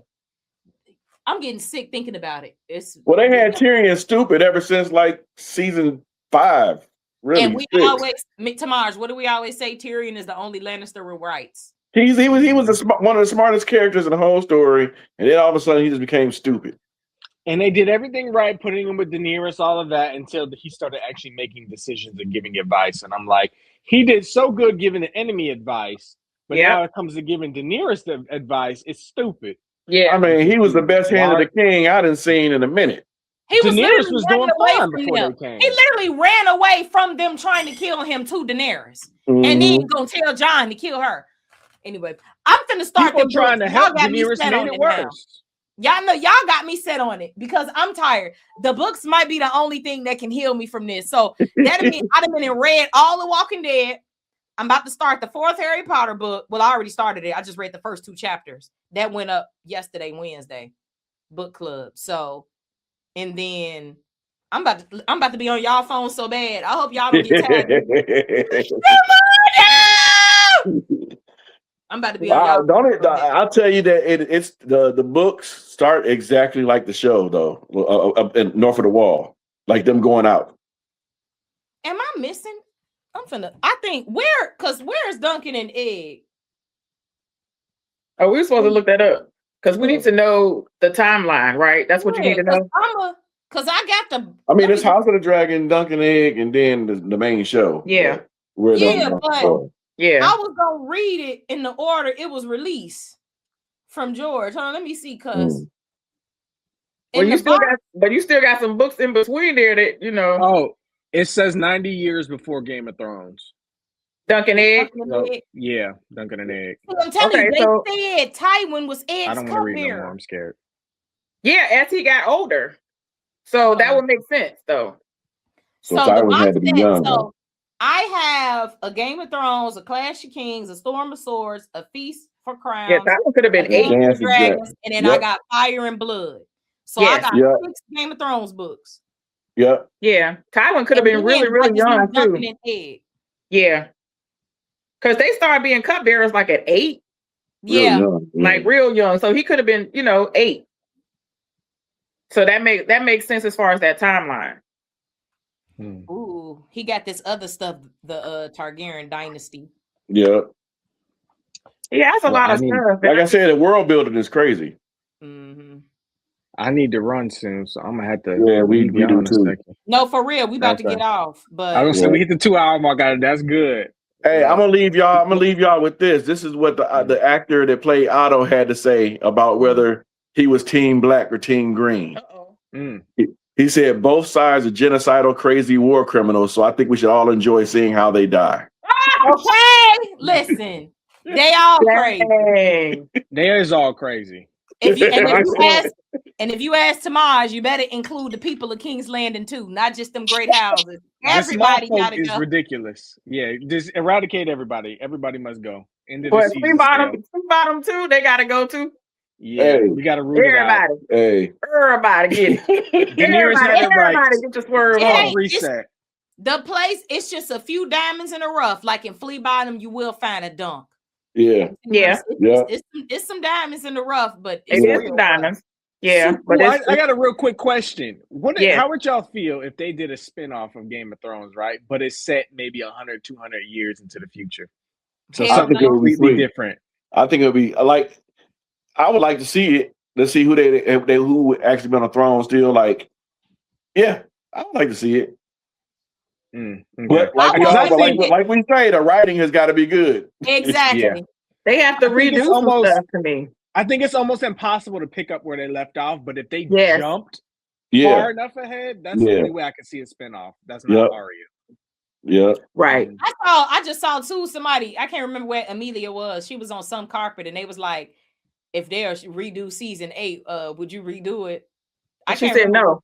They all say no. She was laughing. I know she get asked this often, but she laughed and I can't remember what she said, but I'll be like, y'all leave that lady alone. Just leave that lady alone. They always ask them because they know how the fans feel about it. There's nobody that feels good about the way it ended. Nobody. And if I see anybody or hear anybody that say that they were okay, they were content the way they ended. They were definitely not. They didn't watch from season 1 until season 8, and they did not endure the way we look. I got upset. They didn't endure what we endured, waiting for this crap to come out, and then you got a freaking cup in the set that you couldn't get off the set. Water bottles, Starbucks cups. Yeah, I can think of it. Can't see the long night, but waited the whole series. You can't even see the TV. You see all these Dothraki walk, run, and then all of a sudden they don't come back, and then all of a sudden there's like 1 million Dothraki. Right. Like, are they just out here making babies? Are these Dothraki bastards? Where did they come from? You know what's so funny? You know how I've been posting my clips finally of me watching Game of Thrones? Yeah, I'm loving it too. I'm loving it. When Daenerys hatched her dragons and I was just in shock. Yeah. I was like, before I saw what she said, I was like, let me see. I can't see nothing. Yeah. Somebody commented, that's a common theme in this show. When I was like, I can't see, I thought that comment was so funny because obviously me completing the series, I know I couldn't see crap. Okay. Yeah, we were so mad. In a pitch black room with the TV on, and you still can't see the long night. No. And I'm looking at Ralph like, "Can you see something?" He's like, "No, I can't see nothing." I'm like, "I can't see nothing either." I'm thinking, like, I know I wear glasses, but listen. But look, during this time, I didn't even wear my glasses. Oh, see. So you know, I was like, okay, so the screen is black, but what are we waiting on? Because when Ghost went out there, because I just knew I was gonna see Ghost. I said, Lord, they done killed Ghost. It's like we never saw him running back. We wanted to see them fighting. We wanted to see what was happening in the dark, and they left us in the dark, literally. I wanted to see that. I genuinely don't remember anything that happened after Arya killed the Night King and then they killed Daenerys. I literally don't remember anything else about season 8. As far as I'm concerned, like, I'm not even being funny. I only remember Arya killing the Night King and them killing Daenerys. I remember nothing else. And I just remember Brienne getting knighted. That's what I love. Oh, see, I didn't even think about You do remember the witch, how she died, right? Oh, she took her necklace off. She was tired. Yeah, she was tired. She was just so I want to tie that into Alice, since we're still talking about House of the Dragon. I was wondering how Alice looked like she's 40. So Alice has a similar necklace. I don't know if y'all noticed it. It's not as it was in Game of Thrones, but she does have a collar on type of necklace around her neck. Her stone is green instead of red. So my cousin was like, could they be the same person? And I was like, I was like, I doubt it, because I think that she is, her soul is tied to Harrenhal. Like, she can't escape that castle, no matter how she try, no matter how hard she tries. So I don't know. Amy was talking about marrying her and having that Harrenhal be his seat. Yes. Yeah, because they wouldn't be able to leave no way. Well, she can't leave. But I think if she dies, then her soul will, you know what I'm saying, she can go wherever she wants. I'm glad you said that, because when she was telling her story, I'm like, bitch, shut up. Because Aemon, out of all the Targaryens to show these eggs to, makes me sick. Because he's evil. So that's what, out of all the Targaryens, grab one of these bastards, girl, please. They got some sense. He's been humble too since he's been in Harrenhal too. If you notice, both of their demeanors changed between Daemon and Aemon. He has been humble though, but I still don't trust him. Both of their demeanors changed because they saw so much. Like, Daemon was like, when he was like falling to his knees for Rhaenyra, because he was like, I saw you on the throne. I saw all these visions. I know what's going to happen. I know what the White Walkers, even though he didn't say what they were. So he had the vision of White Walkers, and Helena had the vision of the long night. She didn't see the White Walkers, but she saw that cloud of snow coming. So, but both of their demeanors changed. They, as far as being humble, yes, they were humble, because Daemon was hurt emotionally. Aegon was humbled the most. He got burnt up outside. So, but the Targaryen men definitely got humbled. But when she was telling her story, I was like, she talking about herself. This heifer is old. And I was like, she don't got the collar around her neck like girl from Game of Thrones. And I was looking to see if she had a chain on, and I never noticed one. So now I'm thinking one. It's not a choker. Like, what's her name, Melisandre? It wasn't a choker, but it's like right here. And it's green. It's either green or teal or something. I mean, teal, that's the same color. I think it's not red. I know that. So I was looking at it like, just because I kept saying, take your necklace off. We want to see what you look like. I just kept saying it because I didn't see nothing on her neck. Yeah, go back. I think she has one on her neck, if I'm not mistaken. But I've seen it more than once, so I'm pretty sure that she has something on her neck. And it may not be for every scene, because that scene where she was in the kitchen when he had a vision, and she was just looking at him as she was stirring up stuff. And she said, I could be a old something.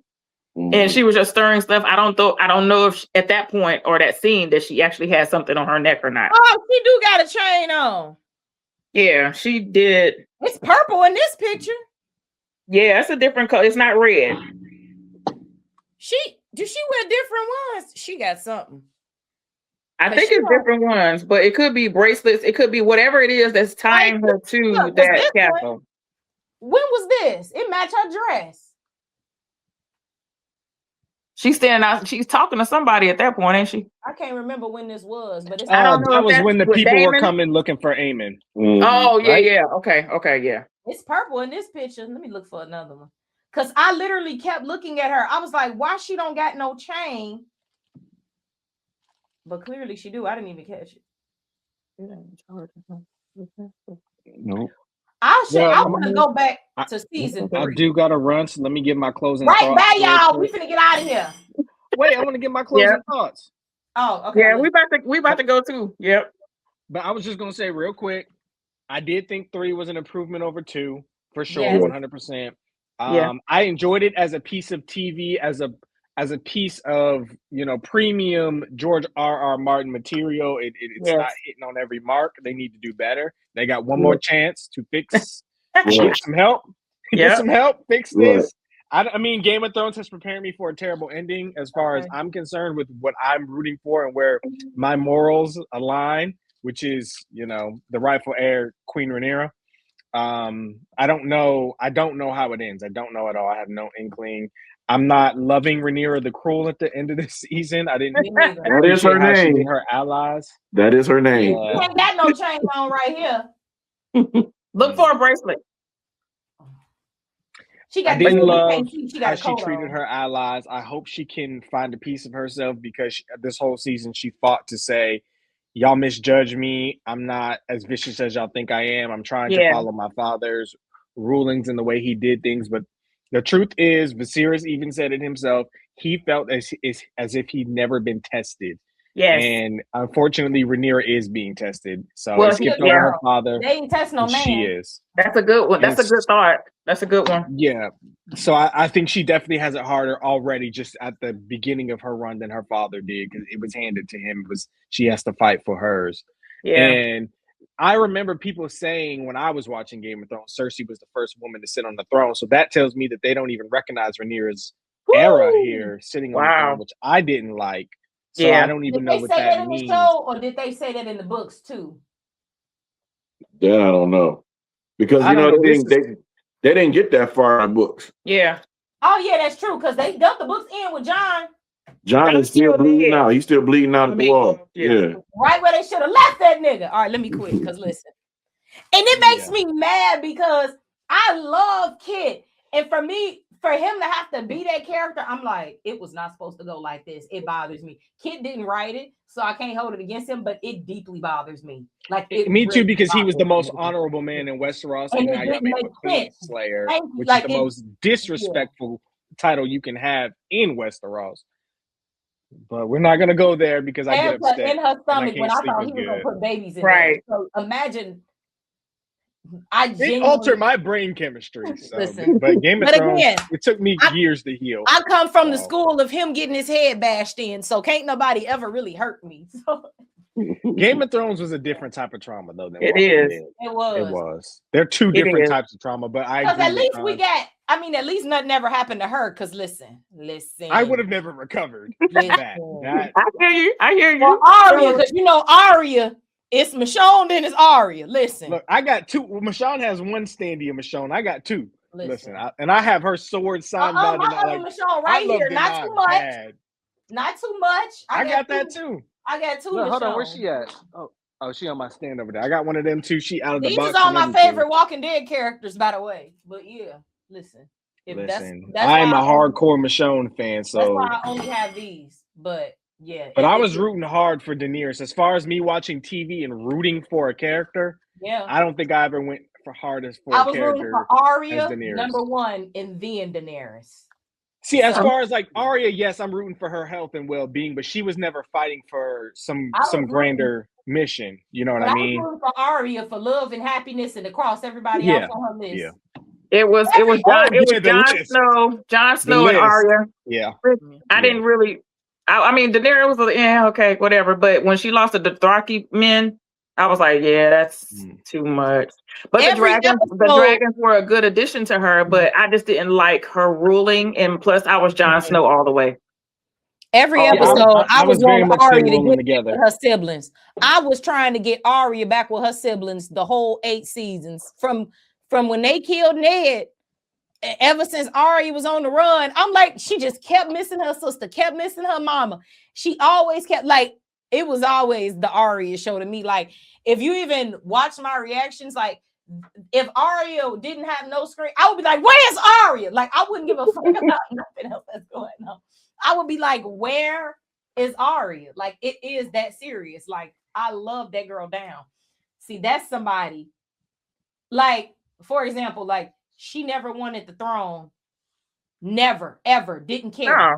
Stuck with it. Right. Like, at least her character made sense to the end. Yes, we were robbed of some things, but at least she made sense to the end. Jon didn't make sense to the end, which is what pisses me off because Kit didn't write it that way. Consistency. Y'all could have let the characters, the whole cast sit down and they could have came up with some shit better than that.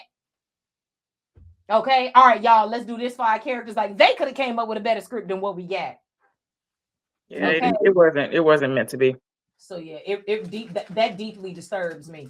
Yeah, it wasn't meant to be. Could have went over there and did better than that, Tamaj.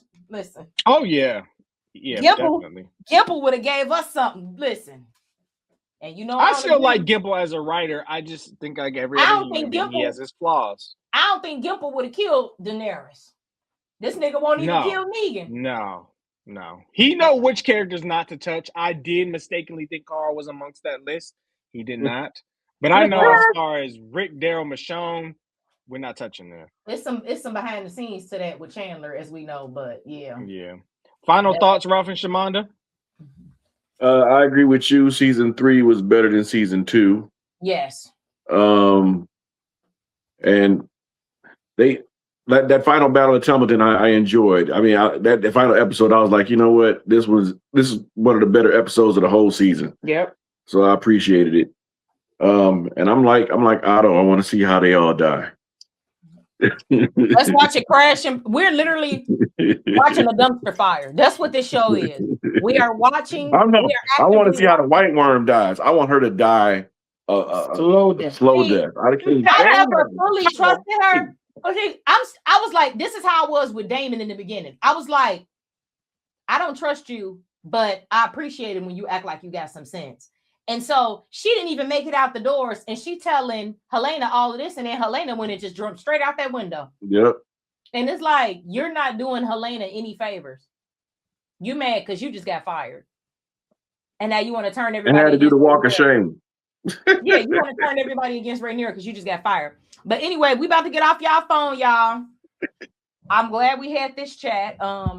We are grieving what could have been in the A Song of Ice and Fire universe. At this point, just let George write the script. That part. I don't even know why y'all keep going and getting writers. Just let George write the script. I'm sure if you asked him and gave him a nice check, he'd be like, yeah, okay, because it's his shit anyway. He don't have to start from scratch.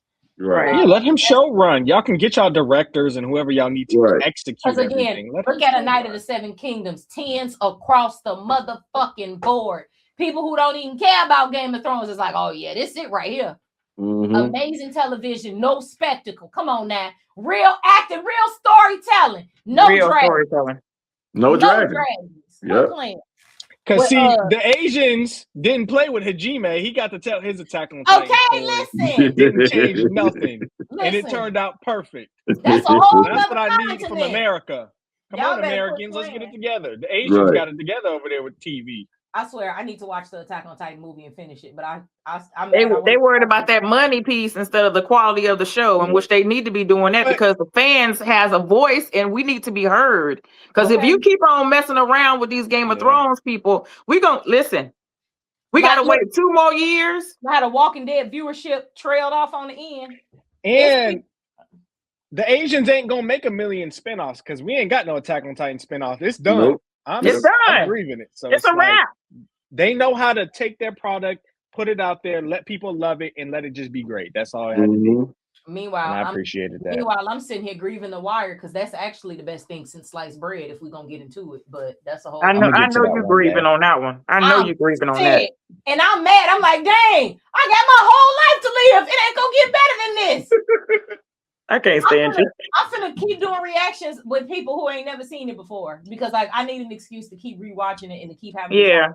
I'm grieving. And it's got to be a lot of people that's going to watch it because that's a classic television show. And now I know why. But like If you Google what are the best shows ever, they say Breaking Bad is number 1, and I think The Wire was like number 6. I highly doubt that I'm gonna like Breaking Bad more than The Wire. I'm near the end of season 4 Breaking Bad. Okay. I don't see it overtaking any of my favorites right now. See, I like Better Call Saul better than Breaking Bad. Yeah, I'm about to start. I don't know who made that ranking, but the only show that I knew.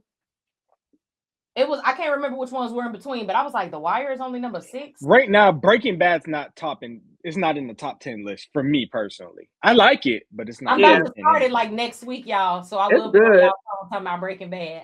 It's a good, it's a good show, but Better Call Saul was much better. I thought it pulled on all my emotional strings. I don't think I'm gonna watch anything. Every last one of it. Well, I'm excited for Saul because I like Saul as a character a lot. Yeah. And I thought he would be too much for his own show. However, it made sense of how he became who he became. I can see why you would think that. And his character is a lot. Because his character is loud. His suits are loud. And I was like, I told Ralph, I said, I don't want to keep looking at him with these crazy suits. I can't do it because my eyes got to adjust to these colors. I mean, polka dot stripes. I don't get it. But Better Call Saul has that background. It tells you why he became who he became. So I was like, dang.